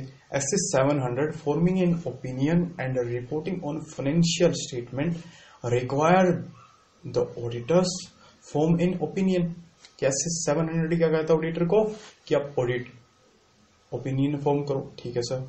On the financial statement based on evaluation of the conclusion drawn from audit evidence obtained, कि जो भी आपने इवेल्यूएशन बनाया था सर, ठीक है, किस चीज का? अपने कंक्लूजन का। और कंक्लूजन कहां से आया था? ऑडिट एविडेंस जो भी ऑबिटेन हुए थे, कौन से सर? सफिशिएंट और एप्रोप्रिएट, वहां से। फिर एक्सप्रेस करना है क्लियरली क्या? कि जो फाइनेंशियल स्टेटमेंट है वो present fairly in all material aspect, give a true and fair view of financial position of company as at, जो डेट होती है सर फाइनेंशियल स्टेटमेंट की, फाइनेंशियल ईयर की क्लोजिंग डेट होती है, वो डेट आ जाती है ना। तो अब ट्रू एंड फेयर में क्या है सर? ट्रू एंड फेयर किसे कहेंगे? ट्रू एंड फेयर ऑडिटर की जजमेंट के अकॉर्डिंग होता है ना। बिल्कुल सर। पर क्या ऑडिटर की जजमेंट क्या होती है? ऑडिटर की जजमेंट स्टैंडर्ड ऑन ऑडिटिंग के अकॉर्डिंग होती है। फिर चलते हैं आगे। देखिए जब भी बात ट्रू एंड फेयर की आती है, तो उस केस में क्या होता है, उस केस में ऑडिटर को ये देखना होता है कि जो रियल पिक्चर है एक्चुअल सिचुएशन की, वही उसे ही हम क्या कहते हैं, ट्रू एंड फेयर व्यू कहते हैं। अब देखेंगे कि कोई भी असेट या liability under value over value ना हुई हो, ठीक है सर, कोई भी मटेरियल एसेट ओमिट ना हुई हो, कोई भी डिस्क्लोजर ओमिट ना हुआ हो, यानी कि प्रॉपरली डिस्क्लोज हुआ हो, कोई भी चार्ज वगैरह। चार्ज क्या होते हैं सर, किसी भी एसेट पे चार्ज क्रिएट हो जाता है कि उस एसेट को सिक्योरिटी को अगेंस्ट किसी लोन एज ए सिक्योरिटी रखकर चार्ज क्रिएट हो जाता है। Material liability should not be omitted, कोई ऐसी मटेरियल लायबिलिटी भी ओमिट ना हुई हो, प्रॉफिट एंड लॉस का प्रॉपर डिस्क्लोजर हुआ हो, अकाउंटिंग पॉलिसीज कंसिस्टेंटली अप्लाइड हुई हो, अगर कोई चेंज हुआ तो वो भी प्रॉपरली अकाउंटेड हुआ हो। फिर आ गया सर कोई अनयूजुअल और एक्सेप्शनल या non recurring item has been properly disclosed separately. ये सारी की सारी चीजें ट्रू एंड फेयर व्यू में होनी मैंडेटरी है सर, ऑब्वियस सी बात है। अगर कोई ऐसी प्रॉब्लम आ गई तो ट्रू एंड फेयर व्यू तो रहेगा ही नहीं उसका। अब इलस्ट्रेशन नंबर 13 की ओर देखते हैं। ऑब्जर्व किया ऑडिटर ने क्या कि कुछ ट्रांजैक्शन रिकॉर्ड नहीं हुई, कहाँ पे, फाइनेंशियल स्टेटमेंट में, even though they were recorded in books of account. हालांकि वो सारी की सारी ट्रांजेक्शन कहाँ थी, बुक्स ऑफ अकाउंट में रिकॉर्डेड थी। Equipment H amounting ₹40,000 has not been recorded in financial statement, even it is recorded in books of accounts, ठीक है सर। फिर चलते हैं ट्रेड पेबल, 29,000 के ट्रेड रिसीवेबल, 22,000 के trade payable, repair and maintenance का एक्सपेंस है 56,000 का, और बाकी इनकम से 94,000 की। ये सारी चीजें रिकॉर्ड नहीं हुई हैं। तो इन केस अगर ये सारी की सारी चीजें रिकॉर्ड नहीं हुई हैं, ऑडिटर क्या करेगा, ऑडिटर इस चीज का इम्पैक्ट अपने ओपिनियन पर जरूर डालेगा कि books of accounts are not in agreement with financial statement are not in agreement with books of account, और अकॉर्डिंगली ओपिनियन प्रोवाइड करेगा। फिर चलते हैं कहां पे सर, फिर चलते हैं हम अपने नेक्स्ट स्टैंडर्ड ऑन ऑडिटिंग की तरफ। नेक्स्ट स्टैंडर्ड ऑन ऑडिटिंग क्या कहता है, देखिए आ जाइए। फिर से काउंटिंग करनी है कि क्या क्या हमने आज कर लिया, कर लेते हैं चलो एक बार। लो सुनो, सबसे पहले क्या SA580, फिर क्या SA501, फिर क्या SA505, फिर क्या SA510, 510 इनिशियल इंगेजमेंट। उसके बाद क्या किया सर, उसके बाद किया रिलेटेड पार्टी SA550। अब हम आ गए हैं सब्सिक्वेंट इवेंट्स। अब सब्सिक्वेंट इवेंट्स को हम देख लेते हैं। सब्सिक्वेंट इवेंट कौन सा सर, SA560, यहां पे लिख लो।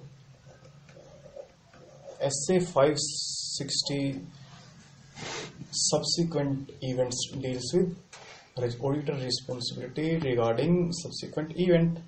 अब देखो सब्सिक्वेंट इवेंट होते कौन से इवेंट हैं, सब्सिक्वेंट इवेंट वो इवेंट्स होते हैं जो कि फाइनेंशियल स्टेटमेंट की डेट और ऑडिट रिपोर्ट के ड्यूरेशन के बीच में हुए हो, है ना, वही तो होते हैं।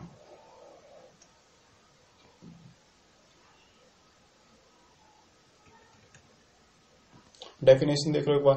Subsequent event occurring between the date of financial statement and the date of auditor report and the fact that become known to the auditor after the date of audit report. और ऑडिटर को पता चले कब, कि जब audit report sign हो गई थी उसके बाद पता चला ऑडिटर को, ठीक है sir. Date of financial statement का क्या मतलब है यहाँ पे, the date of the end of latest period cover by the financial statement. Date of financial statement कौन सी है, 31 March is date of financial statement.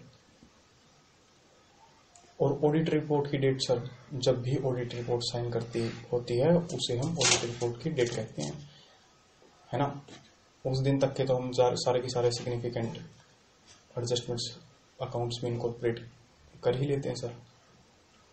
फिर आगे ऑडिट रिपोर्ट साइन होने के बाद ऑडिटर को पता चलता है, तो उस या इवेंट को क्या कहते हैं, सब्सिक्वेंट इवेंट। चलते हैं date of audit report. Date of audit report वो है SA700 के अकॉर्डिंग, जो भी ऑडिट रिपोर्ट के अंदर डेट लिखी हुई होती है उसे डेट ऑफ ऑडिट रिपोर्ट ही कहते हैं। फिर चलते हैं date of financial statement. Event occurring between date of audit report, event कब हुआ सर? फाइनेंशियल स्टेटमेंट की डेट से ऑडिट रिपोर्ट की डेट के बीच में कोई भी इवेंट हुआ। और ऑडिटर को कब पता चला?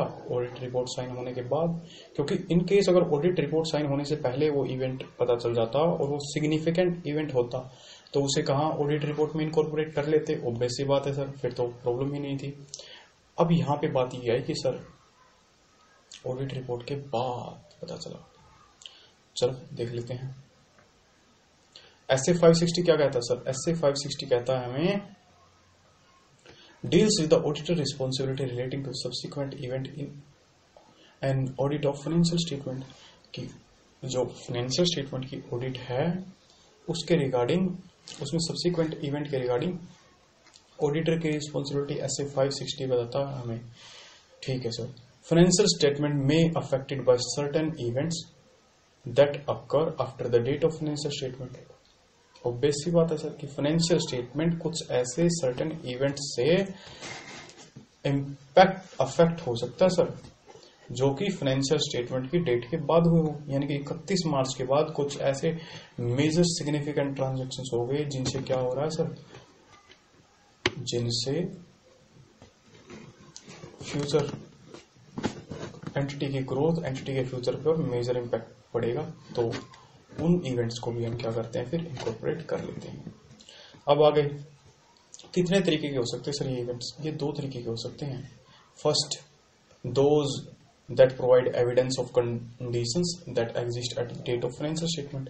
कुछ तो ऐसे इवेंट्स हो सकते हैं सर जो एग्जिस्ट कर रहे थे किस दिन, 31 मार्च को, या कुछ ऐसे हो सकते हैं those that provide evidence of condition that arose after the date of financial statement, की फाइनेंशियल स्टेटमेंट की डेट के बाद कुछ एविडेंस, कुछ इवेंट्स के एविडेंस मिले, है ना। बिल्कुल एग्जिस्ट नहीं करते थे 31 मार्च को, सेकंड पॉइंट में, ए पॉइंट में एग्जिस्ट करते थे वो 31 मार्च को। ठीक है सर। फिर आ गया सर ऑब्जेक्टिव क्या है यहाँ पे, ऐसे 560 के ऑब्जेक्टिव क्या है, ऑब्जेक्टिव डिस्कस कर लेते हैं। फर्स्ट, ऑबिटेन करनी है क्या चीज, sufficient appropriate audit evidence about whether event occurring between the date of financial statement and the date of auditor report that require adjustment disclosure in financial statement are appropriately reflected in those financial statement. Sir जो भी event हुए हैं कब, date of financial statement के बाद but audit report से पहले या ऑडिट रिपोर्ट तक, उनका की जो जो रिक्वायर्ड एडजस्टमेंट थी या डिस्क्लोजर था बुक्स ऑफ अकाउंट में वो हुआ है, वो करना है। फर्स्ट ऑब्जेक्टिव तो ये है, ठीक है सर, कर देंगे।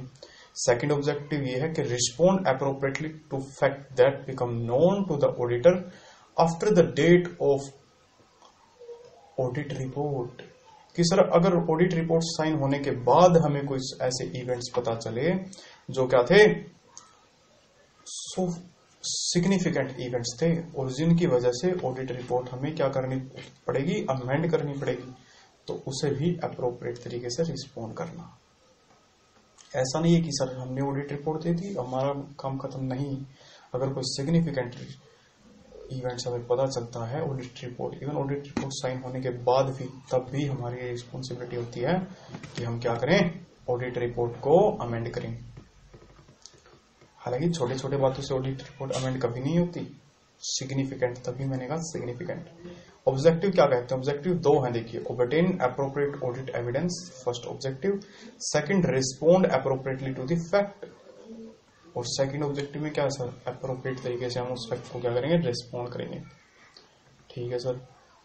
Audit procedure regarding event occurring between the date of financial statement and the date of audit report, कि फाइनेंशियल स्टेटमेंट की डेट और ऑडिट रिपोर्ट की डेट के बीच में ऑडिट प्रोसीजर तो हमें परफॉर्म करने ही पड़ेंगे जी। वो क्या क्या होंगे उन्हें देख लेते हैं, यहां पे आ जाओ। पहला, ऑबिटेनिंग एंड अंडरस्टैंडिंग ऑफ प्रोसीजर्स, कौन से प्रोसीजर सर, जो मैनेजमेंट ने परफॉर्म किए हैं आइडेंटिफाई करने के लिए कोई भी सिग्निफिकेंट इवेंट। ठीक है सर। फिर इंक्वायरी करेंगे मैनेजमेंट से कि आपको कोई मिला ऐसा रीजन, नहीं।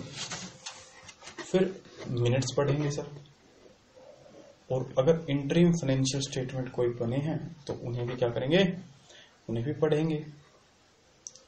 ठीक है सर, चलते हैं फिर आगे। वही 4 पॉइंट यहाँ पे दिए गए हैं। ऑब्टेन करेंगे अंडरस्टैंडिंग, इंक्वायरी करेंगे मैनेजमेंट से, रीडिंग मिनट से रीड करेंगे, और क्या करेंगे, latest subsequent interim financial statement अगर हैं तो उन्हें भी रिवाइज करेंगे, उन्हें भी रिव्यू करेंगे। Written representation with respect to subsequent event, obvious सी बात है सर, एक रिटर्न रिप्रेजेंटेशन तो जरूर लेंगे। क्यों, जब भी इंक्वायरी होगी मैनेजमेंट से उसके साथ साथ रिटर्न रिप्रेजेंटेशन जरूर होगी, क्योंकि ऑन पेपर जो भी डॉक्यूमेंट्री एविडेंस होते हैं वो फ्री होने चाहिए। अब आ गया auditor obligation regarding subsequent event. Subsequent events के रिगार्डिंग ऑडिटर की क्या ऑब्लिगेशन रहेगी sir? Fact which become known to the auditor after the date of audit report but before the date of financial statement are issued. देखिए एक date होती है sir financial statement issue करने की date, ये फाइनेंशियल स्टेटमेंट इशू करने की date कौन सी होती है? वो डेट होती है जब फाइनेंशियल स्टेटमेंट अप्रूव होते हैं जनरल मीटिंग में। ठीक है सर, अगर कोई भी ऐसा फैक्ट ऑडिटर को पता चला ऑडिटर की रिपोर्ट के बाद पर फाइनेंशियल स्टेटमेंट इशू होने से पहले, अब इसके रिगार्डिंग पढ़ते हैं। The auditor has no obligation to perform any audit procedure. Auditor की देखिए अब क्या करेगा, ऑडिट प्रोसीजर तो कोई परफॉर्म कर नहीं सकते है ना, बिल्कुल, पर अगर कोई ऐसी सिचुएशन बनी है जिससे ऑडिटर को ऐसा रीजन टू बिलीव है कि ऑडिट रिपोर्ट क्या करनी पड़ेगी, अमेंड करनी पड़ेगी, तो मैटर को डिस्कस करेगा किसके साथ, मैनेजमेंट के साथ, और अमेंड कर देगा सर अकॉर्डिंगली। ठीक है सर, अब चलते हैं सेकंड पॉइंट की ओर। सेकंड पॉइंट क्या कहता है हमें,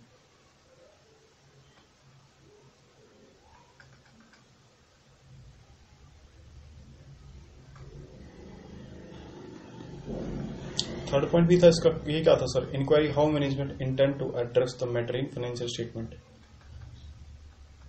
मैनेजमेंट फर्स्ट पॉइंट मैनेजमेंट से डिस्कशन। ठीक है सर, सेकंड पॉइंट अमेंडमेंट की जरूरत है, अगर है तो सर थर्ड पॉइंट अमेंडमेंट कब होगी, अमेंडमेंट तभी तो होगी जब मैनेजमेंट ने क्या किया होगा, उसका प्रॉपर कुछ न कुछ ट्रीटमेंट किया होगा। इन केस मैनेजमेंट ने ट्रीटमेंट नहीं किया है और लायबिलिटी है बन रही ऑडिटर की क्रिएट हो रही है, तो वो अमेंड होगी।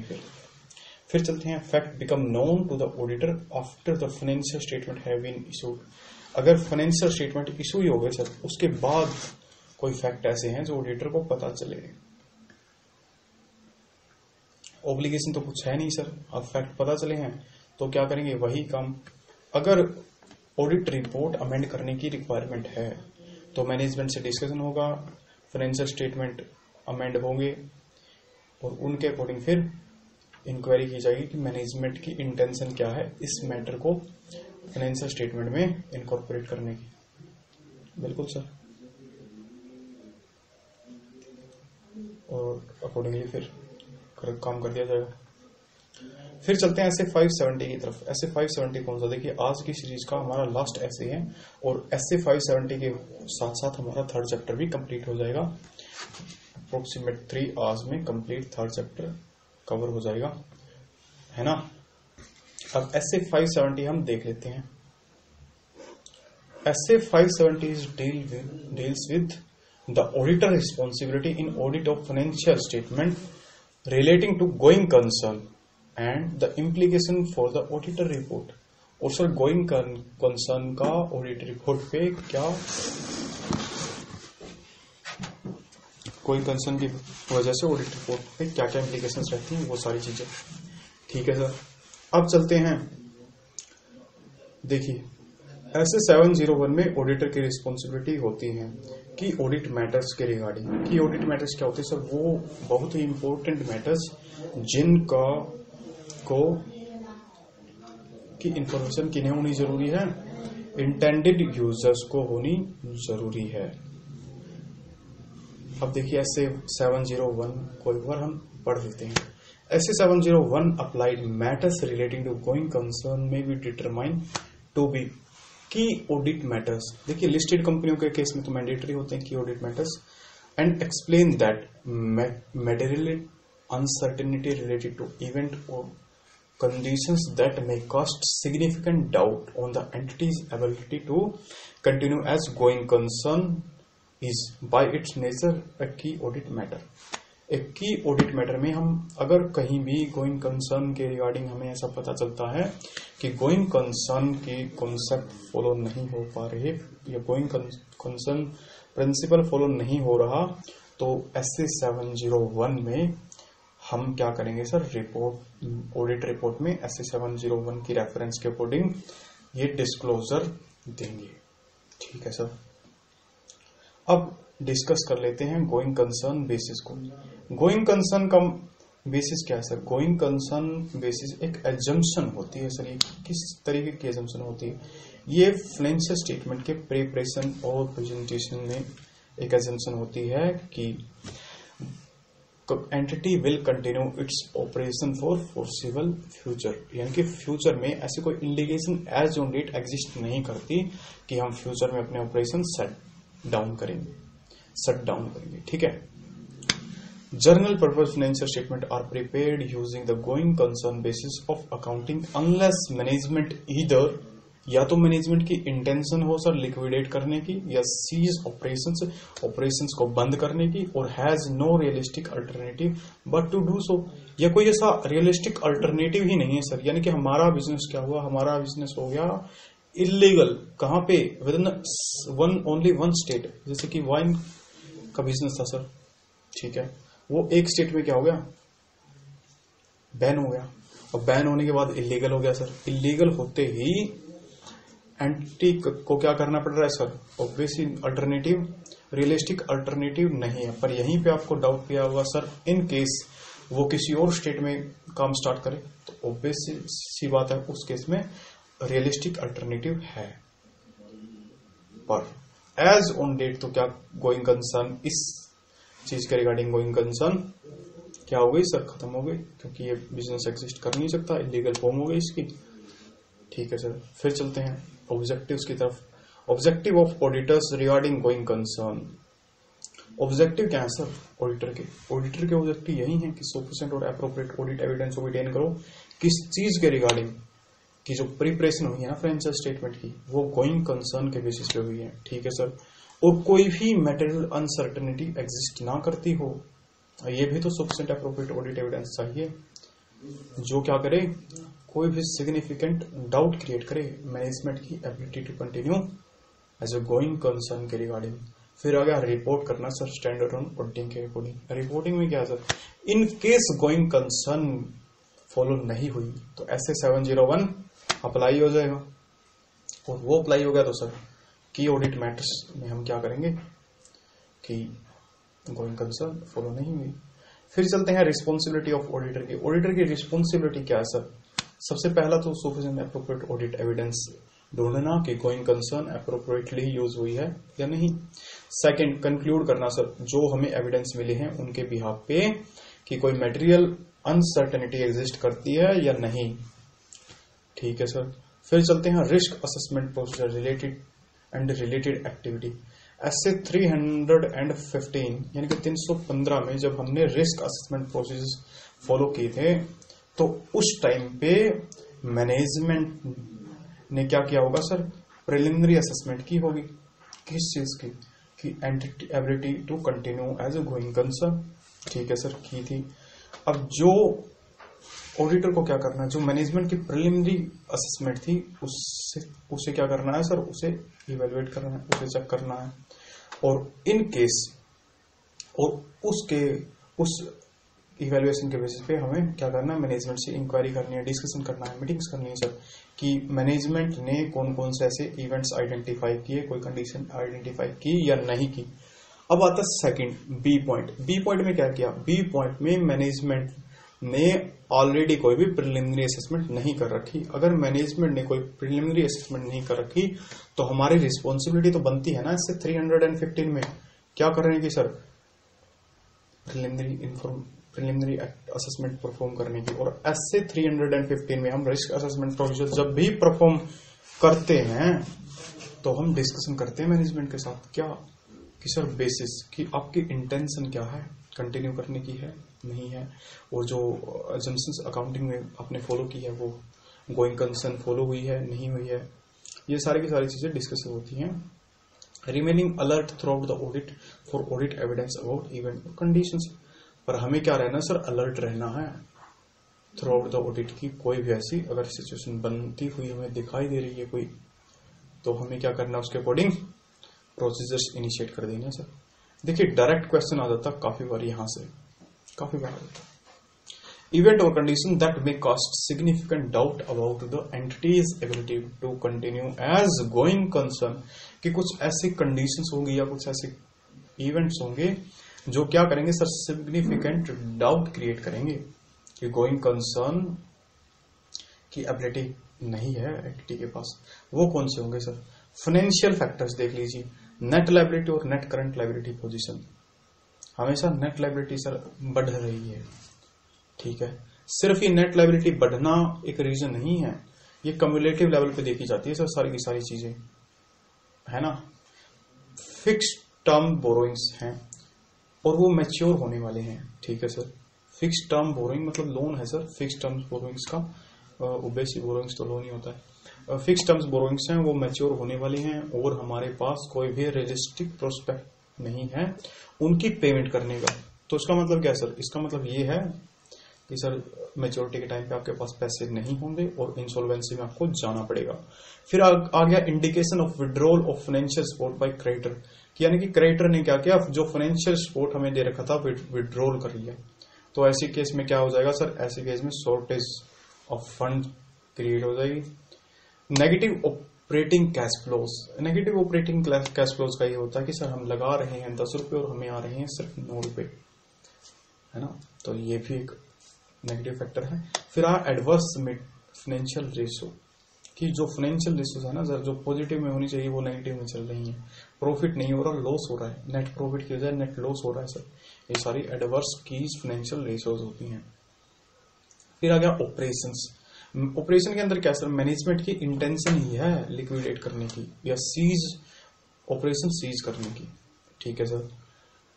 लॉस ऑफ की मैनेजमेंट विदाउट रिप्लेसमेंट, सब की मैनेजमेंट का लॉस हो गया, लॉस होना बड़ी बात नहीं है पर रिप्लेसमेंट भी नहीं है, यहां पे प्रॉब्लम हो गई। फिर चलते हैं लॉस ऑफ मेजर मार्केट या की customer, franchisee, licence, principal supplier. तो ये तो एक ऑपरेशन के रिगार्डिंग नेगेटिव पॉइंट है सर। फिर चलते हैं लेबर डिफिकल्टीज, लेबर ही नहीं मिल रही, अगर लेबर नहीं मिल रही तो ऑपरेशन कैसे होगा, और ऑपरेशन ही नहीं होगा तो गोइंग कंसर्न पर इंपैक्ट आ गया। शॉर्टेज ऑफ इंपोर्टेंट सप्लायर्स, जो हमारे सप्लायर्स थे ना सर कम पड़ रहे हैं। Emerging of high successful competitor, कि कुछ कंपटीटर हैं वो इतने सक्सेसफुल हो गए कि सर उनकी का डोमिनेंस पावर हो रही है और हमारा बिजनेस डे बाय डे कहां जा रहा है, डिक्लाइन स्टेज पर है। अदर फैक्टर आ गए, अदर फैक्टर में ये क्या है सर, नॉन कंप्लायंस हुआ है कैपिटल या स्टैट्यूटरी रिक्वायरमेंट्स का, उनकी वजह से सोल्वेंसी या लिक्विडिटी रिक्वायरमेंट हम भी फुलफिल नहीं कर पा रहे। फिर आ गया पेंडिंग लीगल केसेस हैं सर, और अगर वो केसेस हमारे अगेंस्ट हो गए तो गोइंग कंसर्न कंटिन्यू नहीं कर पाएंगे बिजनेस। फिर आ गया change in law of regulation, या गवर्नमेंट की पॉलिसीज में चेंज हो गया जो एडवर्सली इंपैक्ट डाल रही है हमारे एंटिटी पर, ऐसा भी हो सकता है। अनइंश्योर्ड और अंडर इंश्योर्ड कैटास्ट्रोफिस व्हेन दे अकर, कि कुछ ऐसी इंश्योरेंस नहीं करवा रखा था सर, कोई ऐसी कैटास्ट्रोफिस मीन्स कोई ऐसी दुर्घटना, एक्सीडेंट हो गया सर, और उस एक्सीडेंट का या तो इंश्योरेंस ही नहीं करवा रखा था या कम वैल्यू का इंश्योरेंस करवा रखा था, तो वहां पे भी क्या हुई, प्रॉब्लम क्रिएट हो जाएगी। Additional audit procedures when event और कंडीशंस आर आइडेंटिफाइड, देखिए इन केस हमें क्या हुआ, हम अभी जस्ट पढ़ के आए हैं कुछ ऐसे इवेंट या कंडीशंस जो क्या करती थी सर, इंपैक्ट डालती थी, जो इंडिकेट करती थी किस चीज को, कि एंटिटी के पास गोइंग कंसर्न की एबिलिटी नहीं है, ठीक है सर। अब वो हमने आइडेंटिफाई कर ली, अब कुछ तो एडिशनल प्रोसीजर परफॉर्म करने पड़ेंगे ना, वो कौन से होंगे सर, वो ये हैं मैनेजमेंट, देखिए वो ये हैं, दीज प्रोसीजर शैल इंक्लूड, जो प्रोसीजर होगा वो इंक्लूसिव लिस्ट है सर, ये ये तो इंक्लूड करने पड़ेंगे, इससे अलग हम और भी बढ़ा सकते हैं इनको। पहला क्या करना होगा, वह where management has not yet perform assessment of engage entity's ability to continue as going concern. तो हम रिक्वेस्ट, देखिए पहला केस तो ये होगा मैनेजमेंट ने असेसमेंट कर लिया सर कि एंटिटी गोइंग कंसर्न की एबिलिटी के रिगार्डिंग। इन केस नहीं असेसमेंट किया है तो हम क्या करेंगे, रिक्वेस्ट करेंगे कि आप एक क्या करो, असेसमेंट करो कि आप कंटिन्यू कर सकते हो रियलिस्टिक असेसमेंट या नहीं। फिर क्या करेंगे सर, इवेलुएट करेंगे जो मैनेजमेंट ने असेसमेंट के बाद जो फ्यूचर्स, मैनेजमेंट के फ्यूचर्स एक्शंस हैं, फ्यूचर्स प्लान हैं, उन सबको हम असेस करेंगे कि वाइबल हो सकते हैं या नहीं हो सकते। वह the entities has prepared cash flow forecast and analysis of the forecast, तो हम उसकी रियलाबिलिटी और एडुकेट सपोर्ट को देखेंगे जी। फिर considerations whether any additional fact or information have become available since the date on which management made its assessment, या जब मैनेजमेंट ने कोई असेसमेंट की उसमें अगर कोई एडिशनल फैक्टर्स हमें पता चले जिनसे क्या हो सकता है, गोइंग कंसर्न प्रिंसिपल इम्पैक्ट हो सकता है, तो उसे भी हम क्या ध्यान में रखना होगा। और रिक्वेस्ट करेंगे sir representation from management regarding their future action plans and feasibility of this plans, की जो आप एक्शन प्लान्स करने वाले हो फ्यूचर में वो कौन से हैं, और आपकी ये सारे के सारे प्लान परफॉर्म करने की फैसिबिलिटी कितनी है सर, है ना। बिल्कुल एनालाइज करेंगे और डिस्कस करेंगे सर कैश फ्लोज को, प्रॉफिट्स को, अदर रिलेवेंट फोरकास्ट को, है ना। फिर सारी की सारी चीजें, और डिवेंचर या लोन एग्रीमेंट हुए होंगे तो उन्हें रीड करेंगे, मिनट्स रीड करेंगे, एंटी लीगल काउंसलर से बात करेंगे, काउंसिल से बात करेंगे, है ना। कहाँ से एडिशनल फंड आए जाए उनकी कंफर्मेशन, ये सारी चीजें देखेंगे। एन नंबर ऑफ चीज होती हैं जिन्हें हम देखेंगे। Implication for the auditor report, use of going concern of accounting is inappropriate. अगर कहीं पे गोइंग कंसर्न अकाउंटिंग क्या हुई है सर, फिर नहीं मेंटेन हुई है, तो क्या करेगा ऑडिटर डायरेक्ट बेसिस पे एडवर्स ओपिनियन एक्सप्रेस करेगा कि गोइंग कंसर्न प्रिंसिपल फॉलो नहीं हुआ है। और अगर गोइंग कंसर्न प्रिंसिपल फॉलो नहीं हुआ है तो वहां पे एडवर्स ओपिनियन चला जाएगा। बी पॉइंट की तरफ आते हैं। Use of going concern basis of accounting is appropriate but material uncertainty exist. देखिए फर्स्ट केस में तो क्या था, गोइंग कंसर्न प्रिंसिपल ही नहीं फॉलो किया था, ठीक है सर। सेकंड में गोइंग कंसर्न प्रिंसिपल तो फॉलो किया है बट मटेरियल अनसर्टेनिटी एग्जिस्ट कर रही है। अगर मटेरियल अनसर्टेनिटी एग्जिस्ट कर रही है तो हमें एक सेपरेट सेक्शन बनाना होता है एक प्रॉपर हेडिंग के साथ, और उस हेडिंग की रेफरेंस में क्या डालना होता है सर, गोइंग कंसर्न। बिल्कुल। अब चलो इसके सब हेड्स में adequate disclosure of material uncertainty is made in the financial statement. अगर देखिए गोइंग कंसर्न प्रिंसिपल फॉलो हुआ है, ठीक है, मटेरियल अनसर्टेनिटी एग्जिस्ट करती है, ठीक है। अब ये डिस्क्लोजर एडुकेट मैनेजमेंट ने कर दिया, ठीक है सर, ओके कर दिया। अब हम क्या करेंगे, ऑडिटर अनमोडिफाइड ओपिनियन क्या कर देगा, अनमोडिफाइड ओपिनियन एक्सप्रेस कर देगा, पर ऑडिट रिपोर्ट में रेफरेंस जरूर दे देगा कि मटेरियल अनसर्टेनिटी एग्जिस्ट कर रही है, ठीक है सर। अब adequate disclosure of material uncertainty is not made in the financial statement. Sir यहां पे एडुकेट डिस्क्लोजर किस चीज का, मटेरियल अनसर्टेनिटी का, क्या ही नहीं, किसने, मैनेजमेंट ने। तो क्या करेंगे, देखिए गोइंग कंसर्न तो फॉलो हुई है पर जो मटेरियल अनसर्टेनिटी मिली है उसका एडुकेट डिस्क्लोजर किया नहीं, तो इस केस में क्या होगा, इस केस में दो ही चीजें होंगी, क्वालिफाइड ओपिनियन जाएगा या एडवर्स ओपिनियन जाएगा, ऐसे 507 के अकॉर्डिंग और 505 के अकॉर्डिंग, ठीक है sir. On the basis of qualified or adverse opinion section audit report में ऑडिटर साफ साफ बता देगा कि मटेरियल अनसर्टेनिटी एग्जिस्ट कर रही है और जिसकी वजह से क्या हो सकता है सर, एंटिटी की एबिलिटी नहीं है कंटिन्यू करने की। अब देखिए यहां से स्टार्ट हो रही है समरी, और समरी के बाद कुछ क्वेश्चंस होंगे, कुछ क्वेश्चन आंसर्स हैं, आप वो कर लीजिए। मैंने पहले भी लास्ट लेक्चर में भी कहा था कि एक बार ये सिलेबस कवर हो जाए, इसके बाद क्या करेंगे, कुछ जितने भी इंस्टीट्यूट के मटेरियल में क्वेश्चन आंसर हैं उनकी एक सीरीज लॉन्च कर देंगे इसी चैनल पे। साथ के साथ बाकी क्लासेस भी आप देख सकते हो हमारे सेम चैनल पे मिल जाएंगे। कहीं पे थोड़ा सा स्लो, कहीं पे थोड़ा सा तेज हो रहा है तो आप उसको के साथ कोऑपरेट कीजिए। हाँ, वही 30-35 आवर्स से ज़्यादा हम टाइम नहीं लेंगे। तो उम्मीद करते हैं अच्छे तरीके से पढ़ाई कर रहे होंगे। सिलेबस को बिखरने मत देना, क्वेश्चन आंसर जरूर सोल्व करना। देखिए क्वेश्चन आंसर आईपीसीसी लेवल पर या इंटर लेवल पे क्या होता है, क्वेश्चन आंसर आते हैं डायरेक्ट, और डायरेक्ट क्वेश्चन आंसर आते हैं तो वहां पे डायरेक्ट कंटेंट लिख के आना होता है। थोड़ी सी केस स्टडी कह सकते हो, थोड़ी सी मॉडिफाई कर देते हैं, पर अगर आपको कंटेंट पता है तो आप अच्छे तरीके से लिख के आ सकते हो। इस चीज का ध्यान जरूर रखना।